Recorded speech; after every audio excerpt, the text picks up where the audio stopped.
Boom! Welcome to the Pride of Detroit PODcast, prideofdetroit.com, Pride of Detroit on Twitter, Pride of Detroit on Facebook. You know where to find us. Now live on twitch.tv/Pride of Detroit and over on YouTube, search for Pride of Detroit.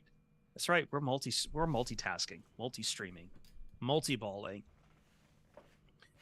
This has been a very fun bye week. The Lions did not lose the bye week. It didn't happen. First time in a long time. I can't believe it. I really can't believe it. It's a fantastic victory for the Lions. We're going to break it down. Actually, we're going to talk about midseason awards, superlatives, talking about how the first half of the season has gone, what's coming next, and a Week 9 recap around the NFL and how it pertains to the Detroit Lions, including some very interesting work happening across the entire NFC North. To begin, though, I'm Christopher Fett, the adequate host, no longer on death's bed or whatever was happening to me last week. At Christopher Fett on Twitter is where you find me, and I'm here to run this entire ship into the ground. The man who's going to be trying to tug onto that steering wheel to keep the ship afloat. Wow, we're really destroying ship talk, too. Jeremy Reisman, the fearless leader at Detroit Online, already the recipient of several eggs on his face for our charity drive here in November for the Alzheimer's Association of Michigan and our donations to the Humane Society of West Michigan for auctions coming later this month. How are we doing, Jeremy? Good. I'm taking eggs on the face so the Lions don't have to. Boom. Boom. I like it. Boom. Bang. Put it in the pot. Is that the Anthony? No, not. Isn't that the Emerald? Is that an emerald? Emerald? Yeah. Is that still a cool reference? Is it? No. The man's kind of old now. He's like selling like air fryers and stuff. Ryan Matthews at Ryan_POD, senior editor, and Lou Emerald expert, here to help correct us. Isn't it Emerald Lagasse? Emerald Lagasse, that's right. what it is. Yeah. I just know Emerald. I put some wings that I had over the weekend in the air fryer earlier. So I don't know. I'm trying to bring any of this full circle. I don't know. We are getting close to the cooking stream, actually. I think we're about $1,600 away. Our first major Movember award. You will be following me into the kitchen as I try to work the Olive Garden taste out of my mouth. And we're still taking suggestions on what to cook there. I do know I will make affogato for dessert, which is homemade. I'll be making homemade ice cream with some espresso over it. Fancy. So, yeah, we'll take some other suggestions for other food there, but shall we just dive right into the mid-seasons awards? I think we've screwed around long enough. The Lions are 6-2. The Lions are 6-2. The Lions are 6-2. And something happened to me this week, which I swear I don't do, in that I got into an argument with someone big on Twitter. I try like hell not to, talking about how bad, and he was trying to claim how bad this NFL slate was, which just by fact alone, no, it's not. But I do have to admit, maybe part of that is that one of the best teams in the NFL was on a bye week, Brian, and I'm not talking about the 49ers. Oh, who are you talking about, Chris? I'm talking about the Detroit Lions. That's quite the statement. Who are the Lions, Ryan, compared to your preseason expectations? I know for me, I was very conservative on the win count I gave for this team. But by and large, I think this team is still what we thought they were going to be in the preseason, maybe better on defense, a little worse on offense. But I think we expected this team to do exactly what it's been doing, winning still all but one. I mean, having all but one game still with at least 20 points scored. Yeah, I think my preseason prediction for wins-loss was 10-7.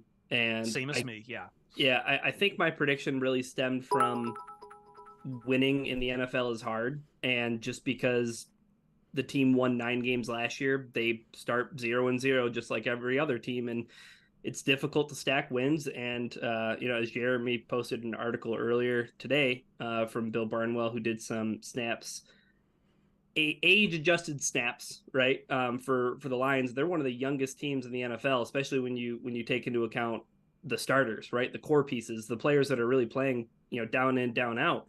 Like the Lions have one of the youngest teams in the NFL. So I guess I looked at it from that perspective. I think another thing too that we probably maybe preached a little bit too hard in the offseason was, yeah, the Lions, they are young, and maybe we erred on the side of caution saying, okay, they drafted Jahmyr Gibbs and Jack Campbell and Sam Laporta and Brian Branch. They were hoping that they're going to develop into really good players. Didn't know that they would perform quite like they have right. to begin this season. So I think that they got some they got some contributions from players that we maybe expected to come along a little bit slower. Maybe we thought, hey, Aiden Hutchinson, is there kind of any sophomore lull? Is there any? And nope, he just takes his game to the next level.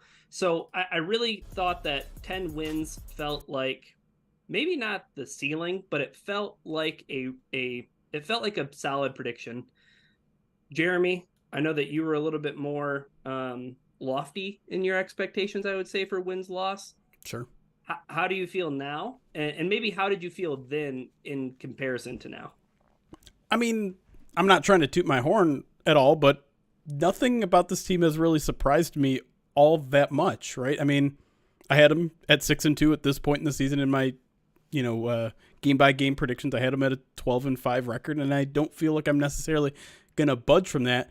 And I feel like I was one of the more optimistic people about the defense making a big turnaround this season. I mean, top 10. What, this big? Yeah, this big? right. Yeah. Top 10 felt lofty at times. I probably had said it's possible, but I don't know how much I actually believed it. And there's even part of me right now that believes like maybe there's some regression ahead with that defense, especially with how we've seen them play a little bit more recently.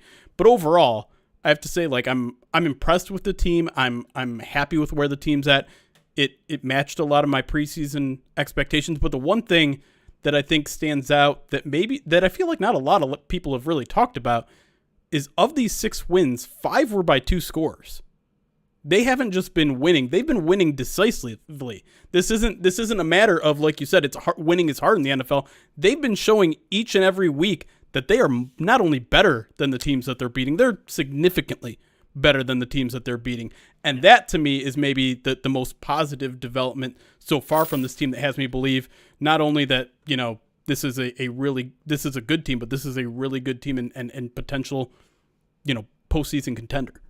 Well, I want to talk about confidence in that regard, because one of the things I know we want to talk about, what are you most confident with this team? One of the things I saw this week, and I know we had kind of battles back and forth with I'd had several battles back and forth with Lions fans about whether or not the Ravens were a good team, about how much it meant to be getting blown out by the Baltimore Ravens to lose by around 30 to them. Well, it just happened again this week, Jeremy, where the Ravens smashed the Seahawks. Now, I think the Seahawks are a much worse team, and the Lions did lose to them in overtime. And the Seahawks are a much worse team than the Detroit Lions at this point. But at the same time, I think in those weeks since the Lions lost the Ravens, I think most people have come to agree that the Ravens are like one of the best teams in the NFL right now. And that kind of loss, while harsh, does not, I think, the Lions did exactly what they needed to after that, right? They came back, bounced back, and it was a little bit sloppy early on, but they thrashed an Oakland Raider. I mean, I'm still doing that. Las Vegas Raiders team, who then turned around and fired their general manager and coach for how badly, and benched their quarterback for how badly the Lions beat them. And the schedule from here on out starts to get a bit favorable. I know we'll talk about your fears with a couple NFC North opponents, but I think seeing how good the Ravens are does lead me, though, to say confidently to be more confident in my evaluation that at 6-2, the Lions are one of the best teams in the NFL right now. It was looking shaky there for a bit, up and down, but we've seen a lot of other teams average out as well. And I think if I was doing it right now, if I have to power rank this, Ravens, Eagles, Lions, and then probably the 49ers. That's You're giving me a look there. Chiefs? Lions 3 is more is higher than I think. To me, the Chiefs are having some issues right now on offense. Their defense has really kept them in some games. Sure, but that also, I mean, which do you have confidence in rebounding, the Chiefs offense or the Chiefs defense? I don't know. I think the Baltimore win proves that there's a pretty big imbalance still in the AFC and the NFC. So I would not only put the Ravens ahead of the Lions, I'd put the Chiefs ahead of the Lions. With the way the Bengals are starting to play, I would almost put the Bengals ahead of the Lions, and I know some people are probably not too happy with me saying that. You at least saying where I'm at, where I'm saying top 5 in the NFL, though. Close, yeah. But I think that Ravens game, no matter what they did to Seattle, proves that I think that the Lions are still a tier below the elite in this league. And tier might still mean top 5. Maybe it means 6 to 8 instead of 1 to 5. But I know to get into kind of like some of this recap stuff, like I'm still very confident in the offense. And now that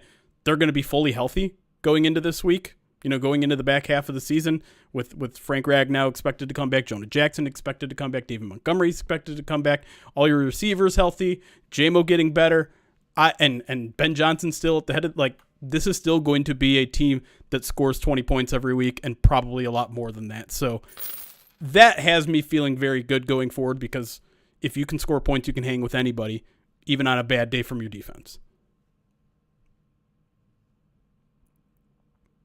Ryan, what are you most confident about right now in this team? I think the thing that I'm most confident about in this football team is the way that the offense will stick. It will stick in every game that it's in. You know what I mean? Like throw the Baltimore game aside. I think that for the most part, like the Lions offense will just keep itself in football games for the most part. And, I think that's really a product of two people, right? Jeremy mentioned Ben Johnson, but there's part of me that just thinks that Jared Goff is just the guy to just, he seems like the guy for this football team, in the sense that if the Lions were turning the ball over a lot more, I don't know if the defense would be what it is. You know what I mean? Yeah. Like, I think that there's something to the fact that I think the Lions' greatest defense was their offense, right? For a long time. And even last year, like in the Dan Campbell era, I think that the Lions' greatest defense was their offense. And then this year we're seeing kind of a little bit of a turn, but I still think that if the Lions get in a tight, close game, like, I just trust that the offense can play the field position battle, if that makes sense. Like, I think that the Lions are built for, like Jeremy said, like, they could be playoff contenders just from the simple fact that I think that for as aggressive as Dan Campbell is, right, I think that maybe that's the thing I'm most confident about. You know what? It took me a while to get to my point, but I think that's where I'm at. I think the thing I'm most confident about is that Dan Campbell, he can adjust. You know what I mean? I have some worries and some concerns about how Ben Johnson can adapt and adjust with certain personnel not on the field.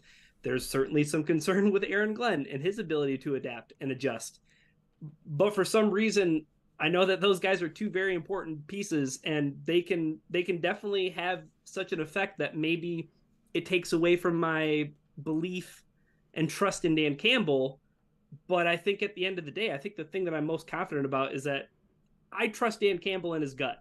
You know what I mean? And I'm confident in that. Well, and I think a bigger point to be made that the Dan Campbell and really this entire coaching staff can adjust is, when have they played their best football over the past 2 years? Second half of the season, right? Down the stretch, they kind of gather information about themselves, they gather information about their opponents, and they play better football. Now, granted, they've been really, really young teams in the past, and so some of that is just your young players getting better. But I think we've also seen them make in-season adjustments on the offensive side in the year one, on the defensive side in year two, and both those sides of the ball got significantly better. And so I think you have to have a little bit of confidence, too, that the Lions may not have played their best football yet, and that should be a scary thought for a lot of other NFL teams. It does lead me to think, too, and I feel confident in this. Like, I know Bill Barnwell was putting out his midseason picks for things like MVP and Coach of the Year, and I know he has Mike Tomlin as his number one, which I don't know if I really agree with that, but I don't even think I need to be much of a homer to look at Dan Campbell and say that we've got Coach of the Year material for what he's doing this year with this team. And one of the things I know Barnwell wrote that I liked was saying, like, this has been he doesn't like using the word project, but it's been easy to see developmental evolution of this team from 2021 to 2020, the second half of 2022, to a continuation of that. There's not really been like hiccups, bumps, any changing of its identity. It's just been something that has slowly evolved over all this time. And to your point, if the second half continues with the trends, it's not even at its true form yet.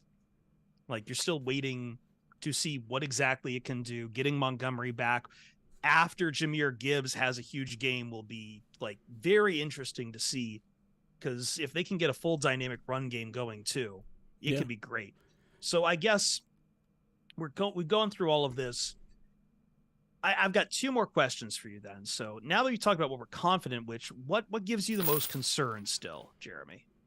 I mean, there's a few things. Like I kind of alluded to earlier, I do think that the defense is maybe performing a little bit statistically above where they are. I'm still concerned about the cornerback situation in terms of the depth there.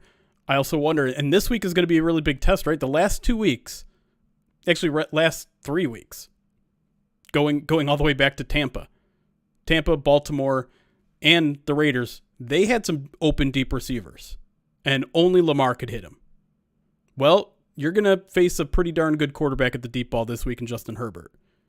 I need to see those kind of things end. I need to see Cameron Sutton, Jerry Jacobs in phase 30 yards down the field, because if not, you're eventually going to run into a quarterback who's going to beat you. And so I think there is, and I've seen the kind of latent concern among some Lions fans. It's like, okay, this team is beat up on a lot of bad quarterbacks. What are they going to do against a good quarterback? And I think this week is a great opportunity to prove, okay, it's not as bad as we thought. Okay, the defense might be a little bit more real than we thought. But I need to see it too. Like, I think there needs to be a little more proof in concept here, because 8 games is still a pretty small sample size. And when you consider some of the opponents that they've faced, some of these quarterbacks that they faced have already been benched and aren't going to play again. Some of them are struggling in year 1 or year 2 of their careers. It's not a murderer's row of quarterbacks. And so I think I need a little bit more proof of concept there before I fully believe in this defense, because, like I said, I have all the confidence in the world in the offense. The defense, particularly the pass defense, is one that's still I would say a significant concern for me. I think my concern would be the defense's ability to adjust. And I mentioned it earlier with Aaron Glenn, right? And I think on previous podcasts talked about it, right? Like, when it comes to Aaron Glenn's approach against mobile quarterbacks, like, I'm just not confident in that at all. Like, there's a lot of room for concern, and there's a lot of room to be fearful of that. And it's not, again, right, guys, it's not just the guys who can run like Lamar, right? It's the guys who can extend plays, right? Geno Smith can extend a play. But coming up, the Lions are going to have, Justin Herbert can extend plays, you know what I mean? And there's Justin Fields and there's Josh Dobbs, and we'll get to, some of the guys that they're going to face down the stretch here. But I think those are all good litmus tests to see what Aaron Glenn can do in terms of adjustments. And this is the reason why, ultimately. I feel like the Lions' depth at corner on the outside, we've talked about it, how it kind of just falls off of a cliff. But if there's ever a reason to help out your defensive backs, if the depth goes into a tailspin, you got to find a way to generate pressure. And like, that's my concern, is like, can Aaron Glenn generate pressure? I know he can, but like, will he stray from his formula, and will he stray from his plan if it calls for, hey, we need to turn Lamar into the kind of quarterback that has to, react to us, not wait for him and us react to him. You know what I mean? Yeah. So I think that's the concern, is it's not it's will Aaron Glenn adjust to, the mobile quarterbacks, and will he get more creative? Will he blitz, Jeremy? Yeah. Is my concern. The pressure conversation is really interesting, really quick, Chris, because if you look at like overall pressures, you'd think the Lions are doing amazing, right? They're like, top 5, top 10 in overall pressures. But then if you look a little bit deeper, and I don't have the exact stats in front of me because I don't have a True Media subscription or anything, but some of those stats show that the Lions are like 31st in time to pressure. Like, in terms of how long it takes to actually get to the quarterback, the Lions are like 30th, 31st, like bottom 3 team. And it's so, not happening in a hurry. Right. And the more time you give quarterbacks, especially good ones, they're going to start tearing you apart. But I guess maybe that also speaks to maybe the defensive backs doing their job longer. I think for me, if I'm going to have a concern, I echo a lot of what you guys are talking about. And if I'm going to try to paint a concern for anything else, it's going over to the offense, particularly the health of the offensive line, is kind of where some of this stuff comes. And ultimately, as I look at the offense, some weeks we see them, Jeremy, sometimes get stuck in their ways. We talked about this before, where it's like they don't have David Montgomery on a certain week, so let's just try to run, try to do the same thing. And early in the Raiders game, you could see just how baffled they would get when they started getting beat at the line of scrimmage, where like they couldn't control the line of scrimmage and the whole offensive plan would fall apart for a while. And I guess I need to see them find ways. But one of the things the Lions really haven't had to do in any game they've won, really, is come from behind and play from an uncomfortable hole. And it's not something I know if the Lions can even do yet, because as well as Jared Goff plays, he still makes some mistakes here and there, and I'm just curious what Jared Goff can be if put into that kind of a situation, because he hasn't really been put in that situation now for a long time, at least in a place where the Lions then would go on to win that game. Yeah. So I just don't know what this offense can do yet. If it's required, if it says, hey, you only got 5 minutes left in the game, you need to score at least twice. Yeah. I mean, they've done it once in the Seattle game, but I think your overall point is good, because they're not a team that is built to play from behind. It's not what they want to do, obviously.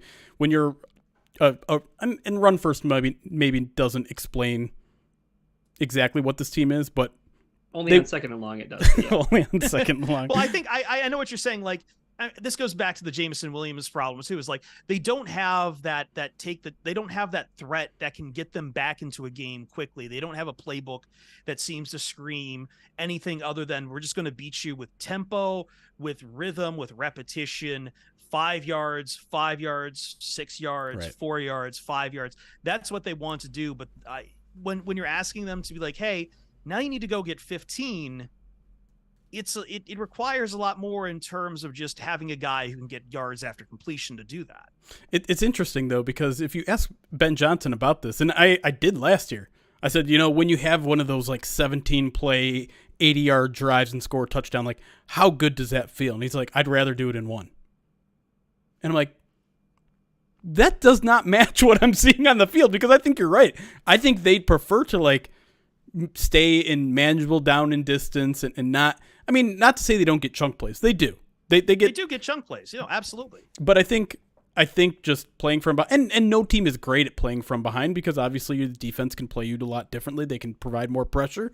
But when you have a quarterback like Jared Goff who can't extend plays when the pressure is coming, it becomes, I think, harder for this team to come from behind. So they need to do whatever they can do to avoid a Baltimore situation ever again, because I think that was part of the problem is they got a couple scores behind, they had to abandon the run, and Baltimore has a really good defense that's not going to allow you to be a one-dimensional team. So it's a problem that I think a lot of teams have, but I think it's also a problem a little bit unique to the Lions with the way they've built their team, with the quarterback that they have.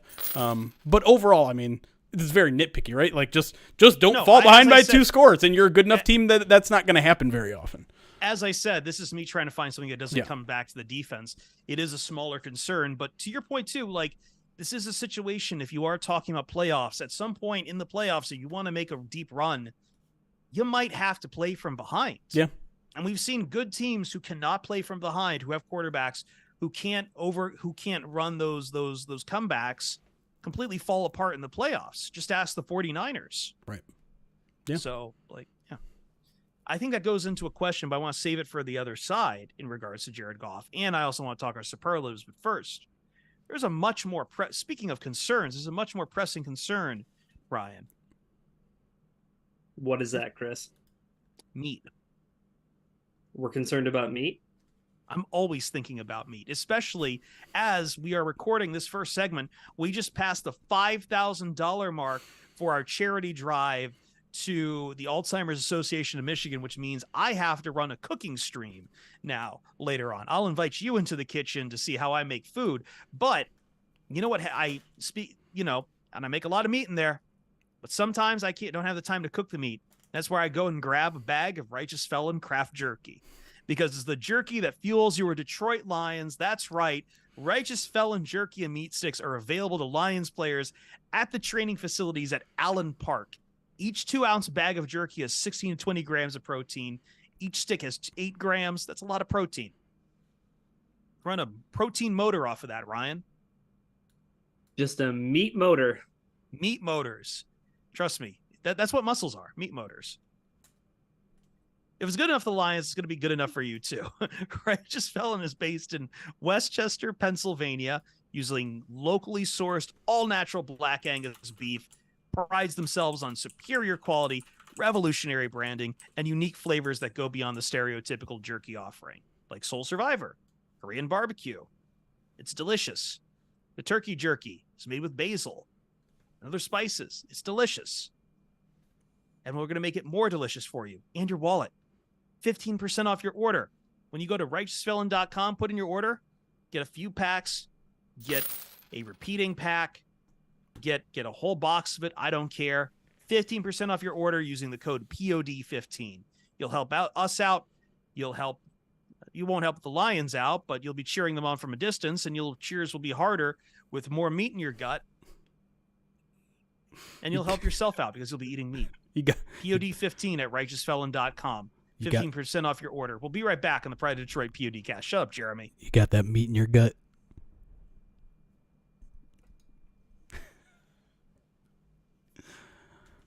Was that a Jonathan Gannon reference? That sure was. Okay. Also, what the hell, you guys? Blitz. There were people donating a lot of money at once, and then there was just people donating money a little bit at a time. What did we come in here with? We essentially doubled what we've raised so far. I think Jill told me before minutes. the stream that we needed $1,600 to hit the cooking stream. I think we hit that 25 minutes ago. Immediately, yes. Wow. All right, I'm gonna have to take notes on everything that we have to do now, because I believe we're 3 spins on the Wheel of Pain in. I unfortunately don't have any eggs with me, so I have to do IOUs on any eggs on the face, but okay. I will get them done. Let me first just thank everybody, and then I'm going to take inventory on what we need to do. We had a couple donations off air that I always want to thank. Len Hill, thank you for the $20 donation. Chris Thorington, thank you for the $100 donation to Alzheimer's Association. Josh Melsteed, thank you for the $100. Lost Ocean, $100, says I've got an egg with Chris's name on it. Laser Mouse, $100. Caitlin Rose, $25. Charizard, $25. Only wrote Charizard, by the way. I'm not cutting it short. A Quarter, $20, says love some Movember. Great work, everyone. Alien Vivitor, $500 donated to the Alzheimer's Association. Dr. Detroit 17, $1,000 donated to the Alzheimer's Association. Says, hey, Chris, are you going to the game this weekend? If so, I hope to see you there. That's, I know, something I've kind of lost the ball on because I've been sick, but unless something happens 11th hour minute at my work, because we are once again shorthanded this time of year. But yes, Jeremy and I were just talking about it. Jeremy's coming to town. Jeremy and I will be at SoFi Stadium. Yes, sir. Will Jeremy be bald by then? I'm not going to shave my head before. Lions Wow, $20, says you guys rock. Joe Beatty, $100 donated. Nick the Greek, $25, says, all right, here we go. Chris Perfett's look is inspired by his favorite NPC from the hit video game GTA Vice City. What is that NPC? Who is that? Which anybody. NPC is that? Marty, $500 donation Alzheimer's Association says, it's important to remember that while you may not know someone affected by this neurological disease, someone like your neighbor or the person you cross paths with may be impacted. My mom has Parkinson's, and associations like AA provide critical resources like respite care from my family. Thank you. Yeah, that's important to say, Marty. And I've been talking with the Alzheimer's Association a lot over the past month or so. We're going to bring them on for our big stream at the end of the month. Multiple people at my other job at Fox Sports Radio, they heard we were doing this, and they're pulling us from there. I know the boss of the whole network, Scott Shapiro, was very touched we were doing this. He's had to do it with battle with Alzheimer's and his family. I think my own grandfather's kind of going through stuff like that.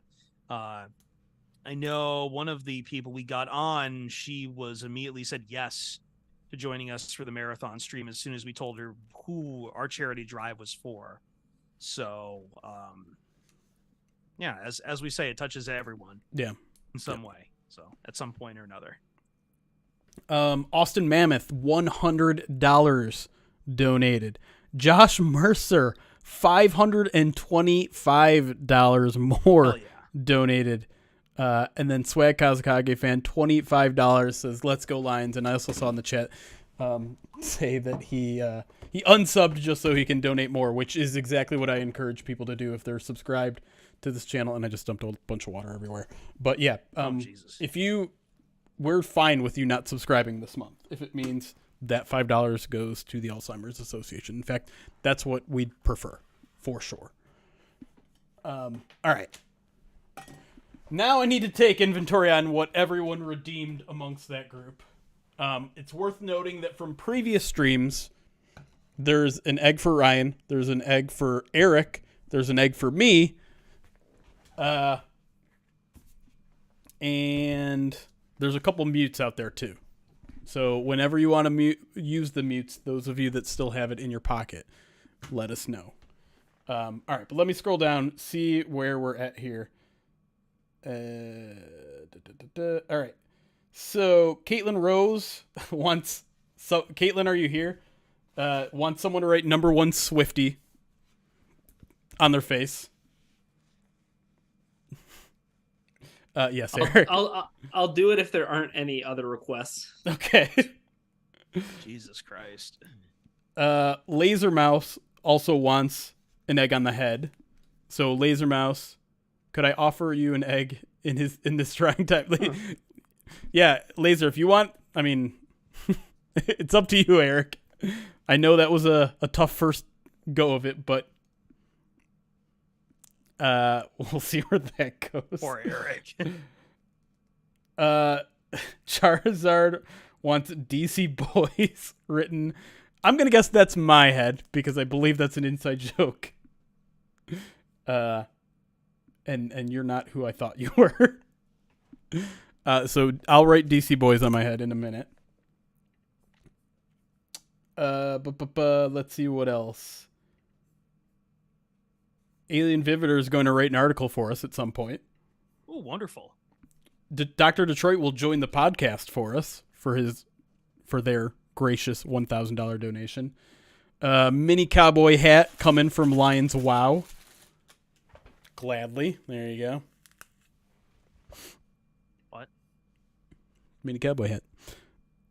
Another egg on the head from Joe Beatty. So, Joe, if you're in the chat, let me know who you want. Eggs at the end, yes. Because we don't want to have to sit through here. We do have to. That is something you have to clean up, like, right away. Yeah.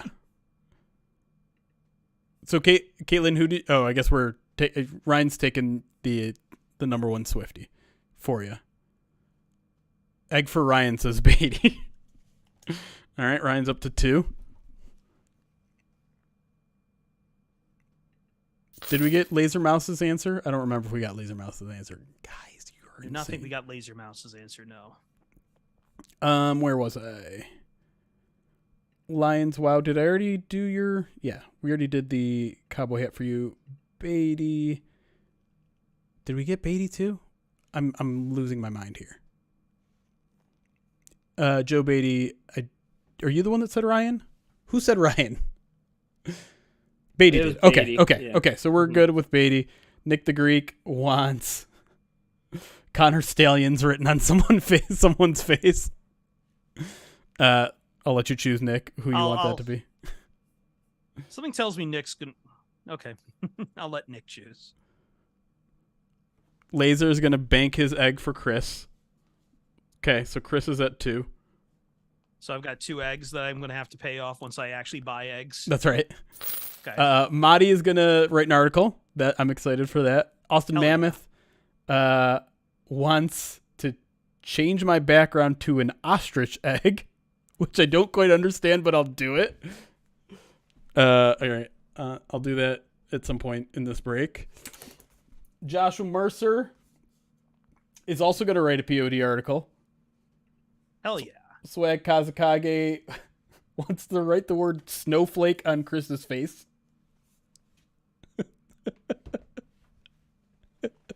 Okay, let me see. I came into this completely unprepared, so I know I have pens somewhere for this. I just don't want to make sure it'll come off. You are doing it backwards, Ryan. I feel like I need to tell you. No, it's different on. No, wait, it's different on stream, isn't it? Yeah. Than it is on the Zoom camera. On just in the Zoom meeting, you are backwards to me. Oh no. I'm not. Well, the pens on I mine. have Not on Zoom. are, On Zoom, I'm not. No. You're in my Zoom. What? Sharpies are I know people think they don't wash off. They wash off. Well, I'm due for a shower anyway. So, there you go. Yeah. So let me. So I need to do snowflake. Yeah, the word snowflake. Also, Nick the Greek is saying he will contribute another $25. Chris agrees to draw a convincing teardrop tattoo on my left eye. Hold on, let me just tag my left eye. Yeah, I'll do it. And complete the GTA. Okay. Which GTA NPC is this? Is it just a random person on the street, or does this person have a name? I just want to know. Okay. So I need snowflake and teardrop tattoo. I have to do this. I have to go do this in front of a mirror. Okay, I go can't for do it like these guys because I will write it backwards. My thing is a mirror, so I'll be right back. All right. Sorry, dude.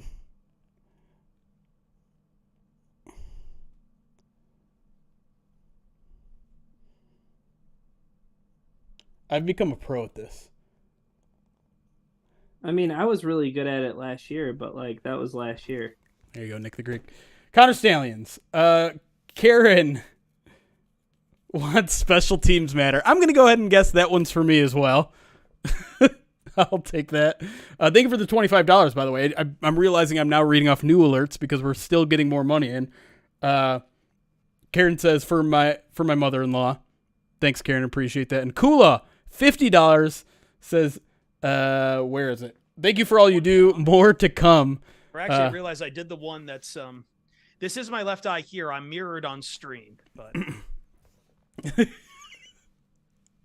insane. That's a pretty big teardrop. I know, but I like it. It skipped a few times. Kula. So what else do I need to write up here? Snowflake. Snowflake at some point. I don't, since it's mirrored, I don't know which way I'm writing straight. So hold on. I don't either. So that's where you need to start, right there, where your pen is. If you're going left to right on screen. Okay, so Kula, $50 donations, said that they didn't want the right on the word on the podcaster's face. They want All 2 right, now mutes. that I've got the S, I just have Wants to pay for 2 unmutings. Should we allow unmutings? I feel like that's not fair to the person who paid for the mute. Is any of this fair?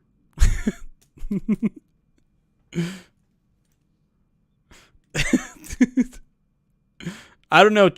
You know what? Let's leave it up to a poll. Is unmuting on on the table? Because I don't want to negate someone's donation. We are doing an auction, yes, Charizard. I haven't set him up yet. I'm gonna try to do it this week, but we've got a ton of stuff. Some of it is listed on the website already. Some of it is not. Unmute can only unmute for 1 minute. I think that might be an okay. Unmuting should be twice the price of a mute. By the way, another $25 from someone named Connor Stallions did nothing wrong. I'm assuming. Okay, this is obviously Nick the Greek because asked for the teardrop tattoo. The comment on this one's awful. I think I botched this one real bad. Oh, I don't know. That's good. It came out a little bit better than I thought. Yeah, that's good. Is it easier to do it in the mirror? I'm just gonna go do it a little bit. It was. I just had to see the S first, so I know which way I was writing. Nick the Greek's donation says Atlanta Falcons injury report. Cornerback Jeff Okudah. I did write the E backwards though. I forgot which way an E goes. Cornerback Jeff Okudah did not play. I'll say it for you, and this does not count as a swear. Torn scrotum. There you go. Nick the Greek, I know you've been trying to get the torn scrotum thing going for whatever reason. I said it. I'll say this. Kula, if you want to unmute someone, say it in the chat when someone is muted. We'll give them 1 minute of mute, 1 minute of not muted. That seems fair. I like that whatever you call it. And I'm still realizing I have not cleaned up. Thank you, David Lunch. I can't believe I got the E backwards. Oh my God. Hold on. I really need to clean all Chris, this. It looks like a unibrow gone AWOL.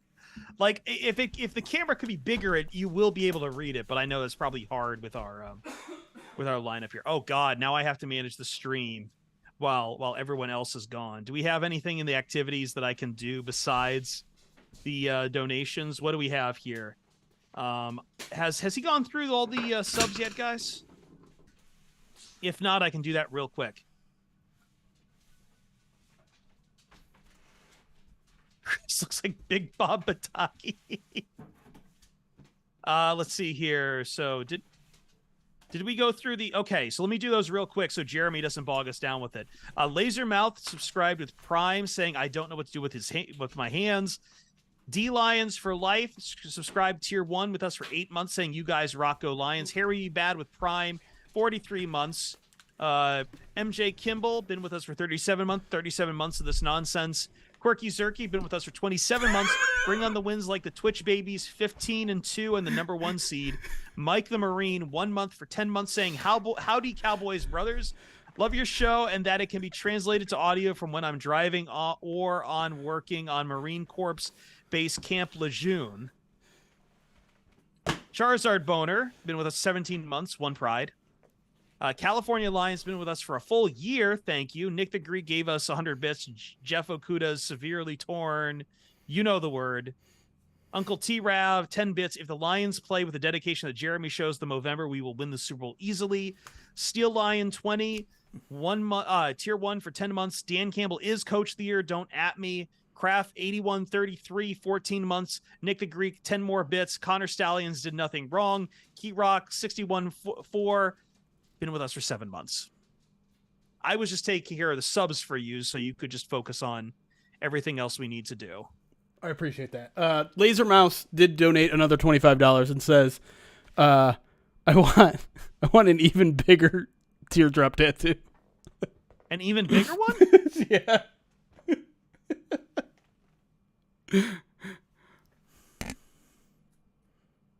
Oh God, this is why I don't do this outside the, now it looks like a curly Q or something.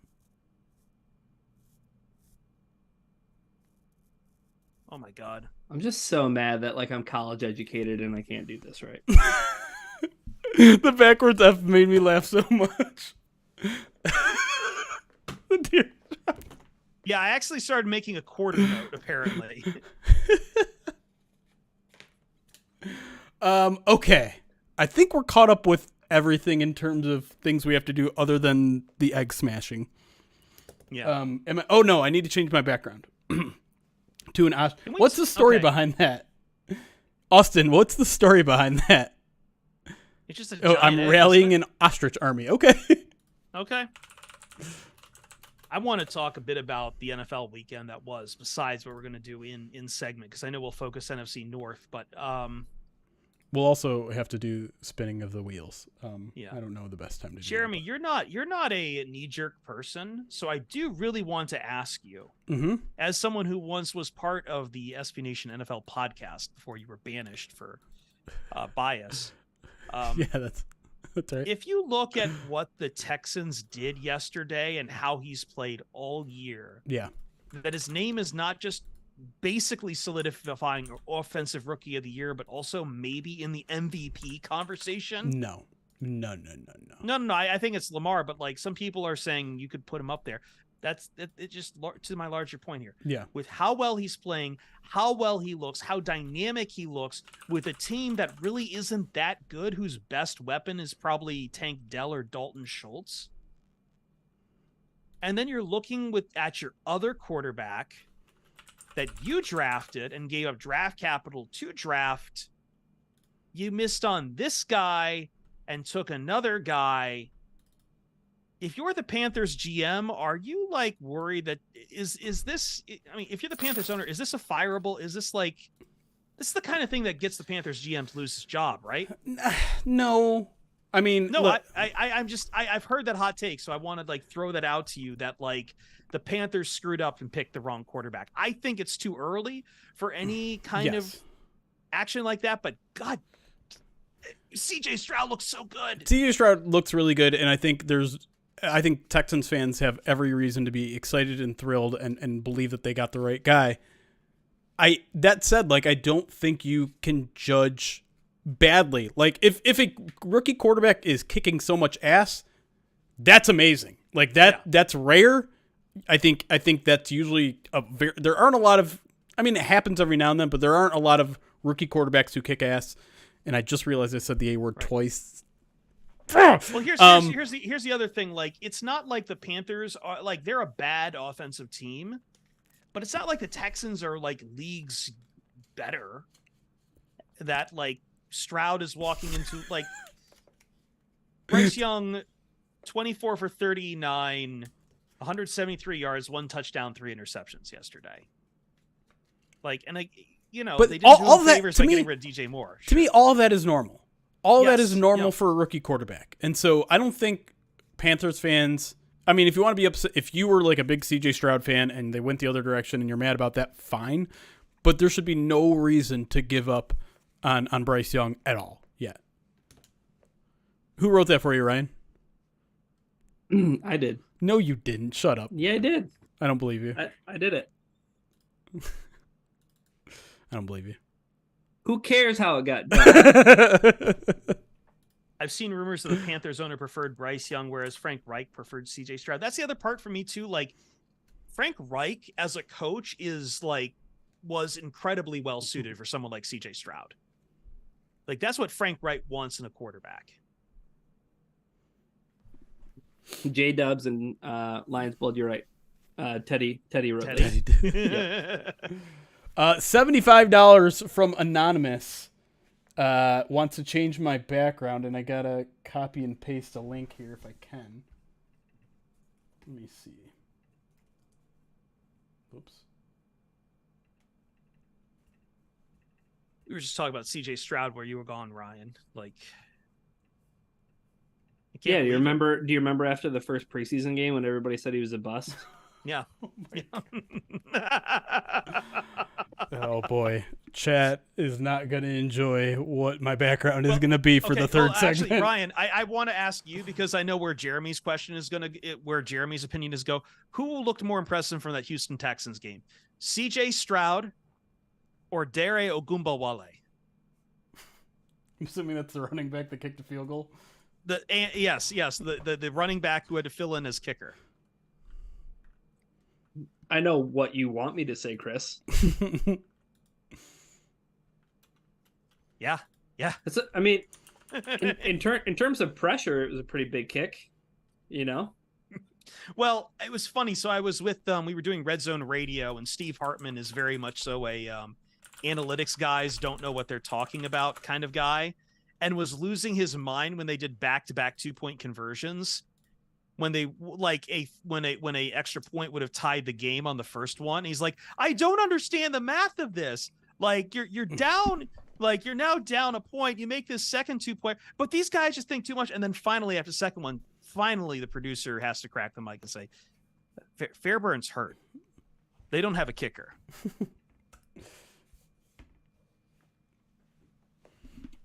as long as we're not talking about Will Levis. That one hurts for you still, doesn't it? He's not good. Yes, he is. No, he's not. He was better than Kenny Pickett in that game. Oh my gosh, what an accomplishment. CJ Stroud has more passing touchdowns than Kenny Pickett does in his career. I think Will Levis is the right move for the Titans. Why? And I think because he shows you the poise and accuracy and everything you want out of that quarterback right now. Accuracy? Well, he can at least make plays. He at least is able to let the play develop and make it happen rather than scramble around and get smashed 10 yards back.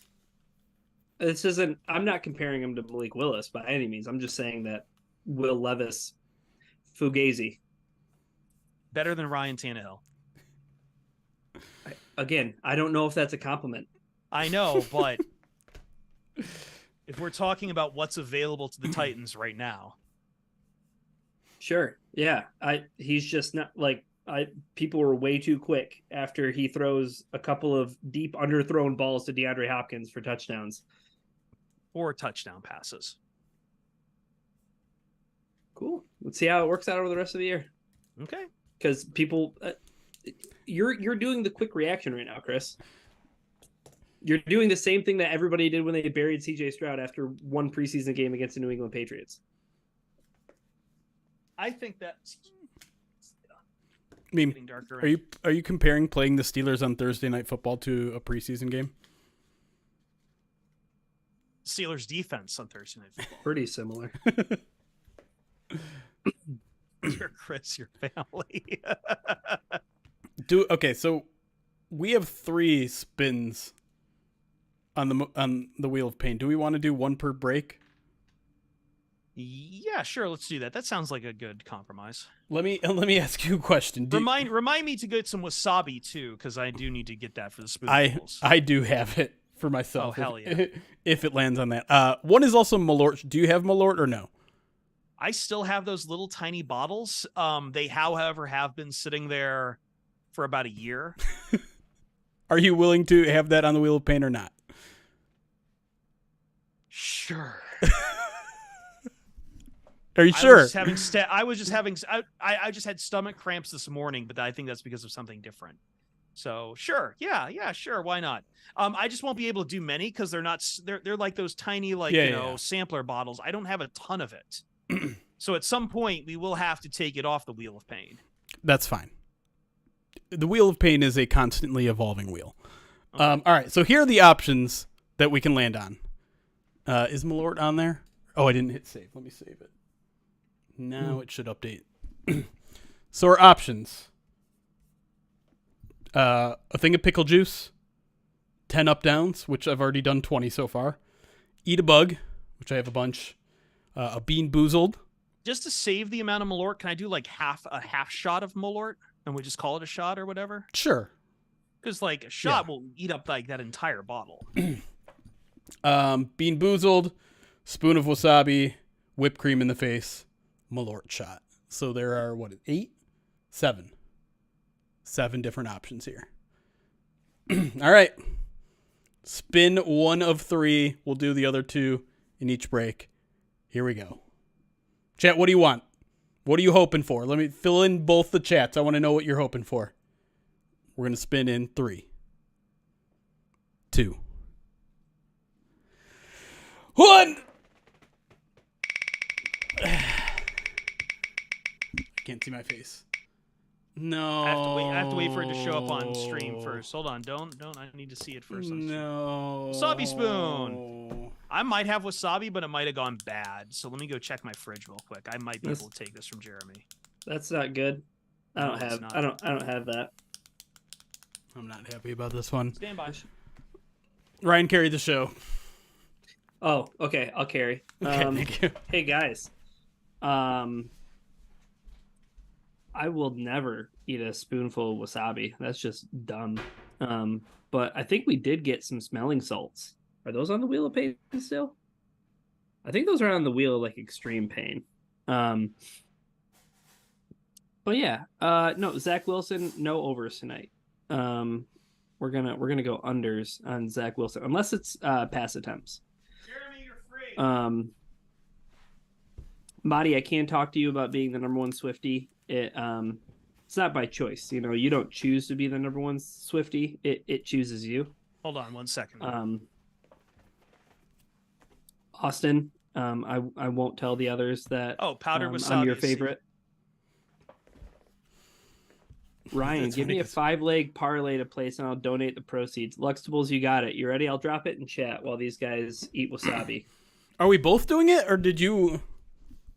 So it says prepared wasabi in tube 6 December 2023. I don't know if that's a Best Buy date. I don't think this has been opened once before.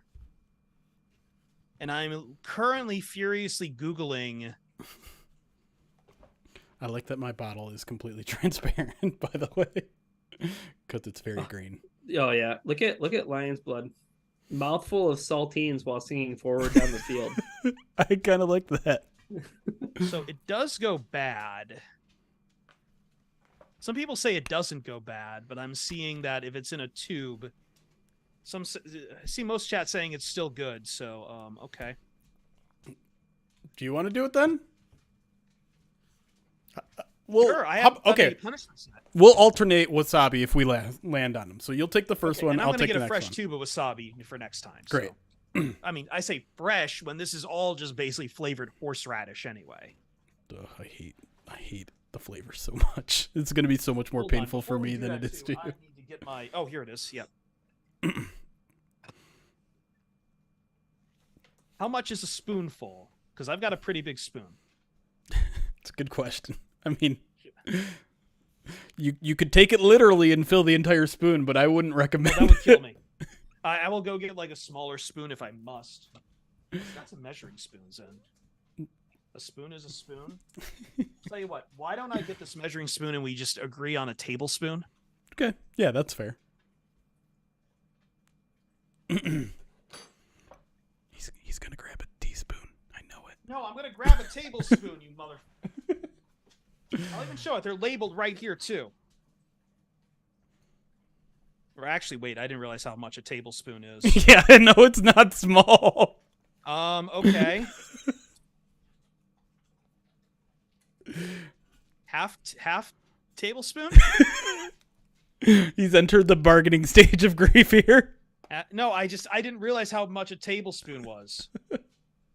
This man cooks. People are saying this man is going to cook on stream and he doesn't know what a tablespoon is. I know what a tablespoon is. I just have to hold one in my hand to know what a tablespoon is. All right, spoon. Hey, puppy. You don't want wasabi. Oh, God. No, he does not. I don't know how much of this. Oh, my God. Hold on. We got to go desktop and we got to go. Okay. Luxtables, sure if I level. That is. There's the parlay, Luxtables. How do I pin? I tagged you. So let that hit tonight. Chris is going to sit out segment 2. I might.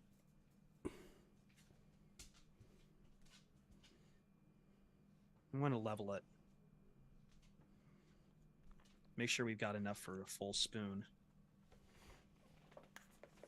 I don't know why it's so funny that it's a snowflake on your head. Go with God. All right, whenever you're ready.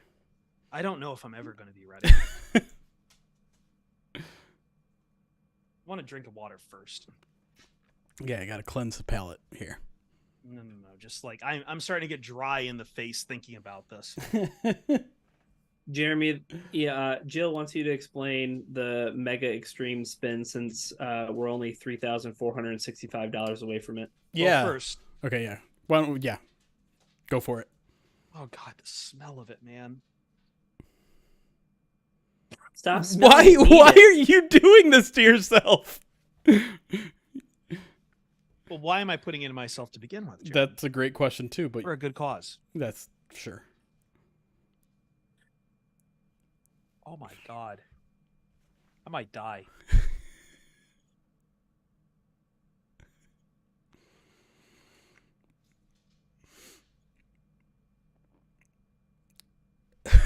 Oh God.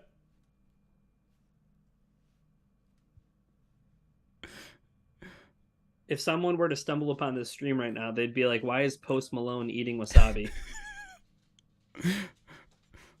Those drawn tears are going to turn to real tears in an instant. They're going to get colored in. Not as bad as I thought it was going to be. Took it like a champ. I love it. Are you just drinking water? Yeah. Can I can I see the spoon?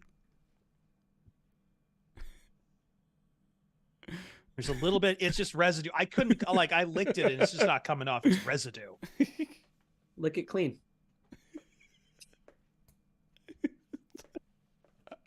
Yeah. That's worse because now it actually got on my tongue. Oh, you tried to avoid the tongue, huh? Oh. Chaps in the clap for Chris for being a good sport. Said I would. That is not something I'm looking forward to doing. All right. I need to go clean off a couple things first because I don't want wasabi sitting here. Fair. While I'm... All right, Oh, so God. we got 2 more spins to go on that, and yeah, when I'm not even gonna say if when we hit each 10,000 mark, so 10,000, 20,000, 30,000, and so on, we will be spinning the extreme wheel of pain, where we up the ante significantly. The things that we have in store for you are a sour pickleball, which if I get that one, before I do it, I'm going to show you some of the Amazon reviews just to show you how painful it's probably going to be. Let's just say one of them involves stool. What? I said one of the extreme wheel of pain items is sour pickleballs. And before, if we land on that, I'm going to show everyone some of the Amazon reviews of it, one of which involves someone's stool. Okay, yeah. Like, I don't think that you can just be like, yeah, one of them is scat related. Like, yeah. No. Instead of just doing a Bean Boozled, Ryan will eat an entire cereal bowl of Bean Boozled. Yeah, I'll do that with milk. I'll let you guys choose the milk too. There you go. Vanilla soy milk, 2%, 1%, whole milk. We have smelling salts, which I've never done before. Yeah, I'm geeked to try those. Do you have any, or do I need to give you the ones that I have? I don't have any, but Okay. I should get some of those sooner rather than later, right? Since we're so close. Sure. By the way. Yeah. Oh, sorry. Let me finish real quick. Fart spray, which I recently bought. I'm gonna spray that in my face if we get there and land on the extreme wheel of pain. And then name that one Pepe Le Pew yourself. And then ice in the pants is the last one. We've done that once on the wheel of pain, and it was incredibly bad. I think we ended a charity stream, like one of our marathon streams with it, and like I went to bed right after, and like I was not right when I went to bed that night. Like I was still. I might do the that effects. to myself. Again, it doesn't have to do with my belly, so like I would be up for that. It's uncomfortable. The problem from a lot of this Wheel of Pain stuff is I have to eat something and I don't like. Yeah, I tried to tone some of that down this year, especially with the spicy stuff, because I feel like it did like serious damage to my digestive layer of my stomach. I don't know. And that's where a lot of my problems are coming with for health wise. So like, I did want to say, cause I wasn't on a stream while we were like introducing the charities for this month. Yeah. If I may say something, cause I did a little bit of a thread on Twitter about it. Sure. I'm very happy we're doing I hope everyone participates in the auctions this year for the Humane Society of Western Michigan. Jeremy and I went back and forth, and I really wanted to do a animal-based charity this month because for Ruby, I think I've spoken enough about, if for people who don't know the story of Ruby, he was originally a stray who lived around my place in Georgia for a long time. And a couple local places helped give me materials I needed to adopt him, take him in, figure out how to turn this guy from a stray who, for various reasons, could not keep being a stray. One of which would he was getting attacked by ferals. So I had to bring him in. But you know, where I live there's always a lot of ferals around, and it always breaks my heart seeing those kind of things. Like there's a lot more reasons we should love animals. I don't know. I was talking to my mom about it too, and she's like, "Oh, people just don't like cats," and I'm like, "I don't understand those people." And all pets, dogs, cats, whatever you want, like, I want to keep finding homes for those guys because, they're fantastic. Shout out, by the way, to one of my favorite Twitter accounts. I think there's called the Aleppo Catmen. It is a no, wait, where is it? Where's Ernesto? Yeah, the Aleppo Catmen. It is called an Ernesto's Sanctuary for Syrian Cats. Just kind of the work around the world people do. These guys take care of hundreds of cats in Syria in a war zone. And the cats are just wonderful creatures. I love them. I love them dearly. They're very warm. They can be standoffish, but they are I've always had cats in my life, and now I have some dogs in my life too, so it's always they're great creatures, man. Yeah. We don't show enough love to the animals around, like, that we share the world with. You did just get a Ruby cameo, if that's possible. I'll pay it off later in the stream. Okay. He's kind of sitting in his cardboard box right now. He likes his cardboard box. I did it. There is also a Zazu cameo from Justin, so I'll take care of that now, and then we should get back to it. Shouldn't we, buddy? Oh.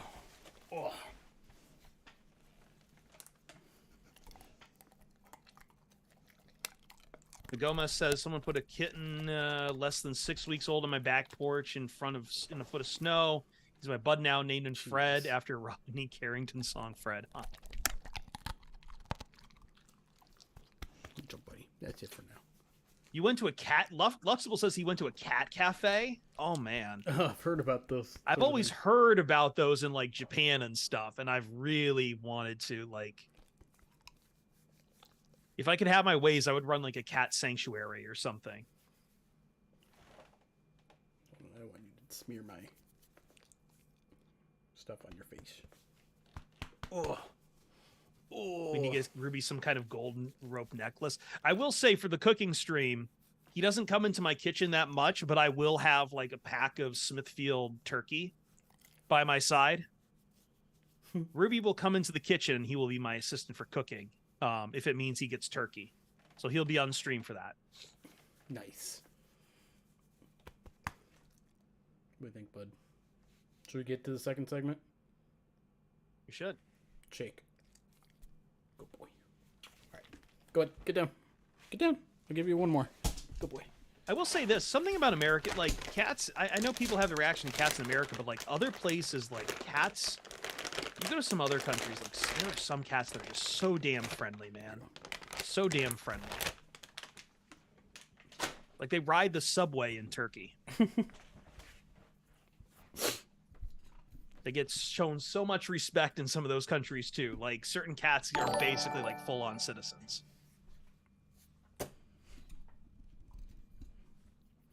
All right. And we are a cat team podcast. That is.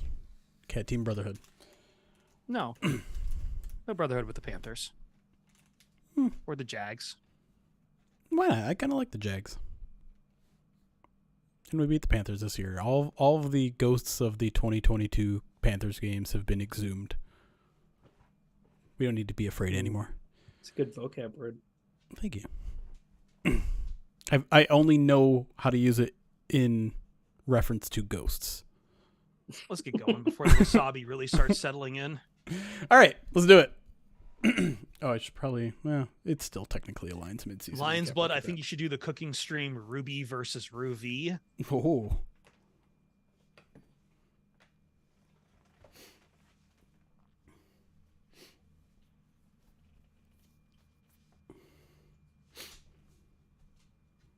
Ooh, that does not sound good, Darth Vader. Icy hot in the pants? No. Oh God, no. That sounds quite possibly even dangerous. All right.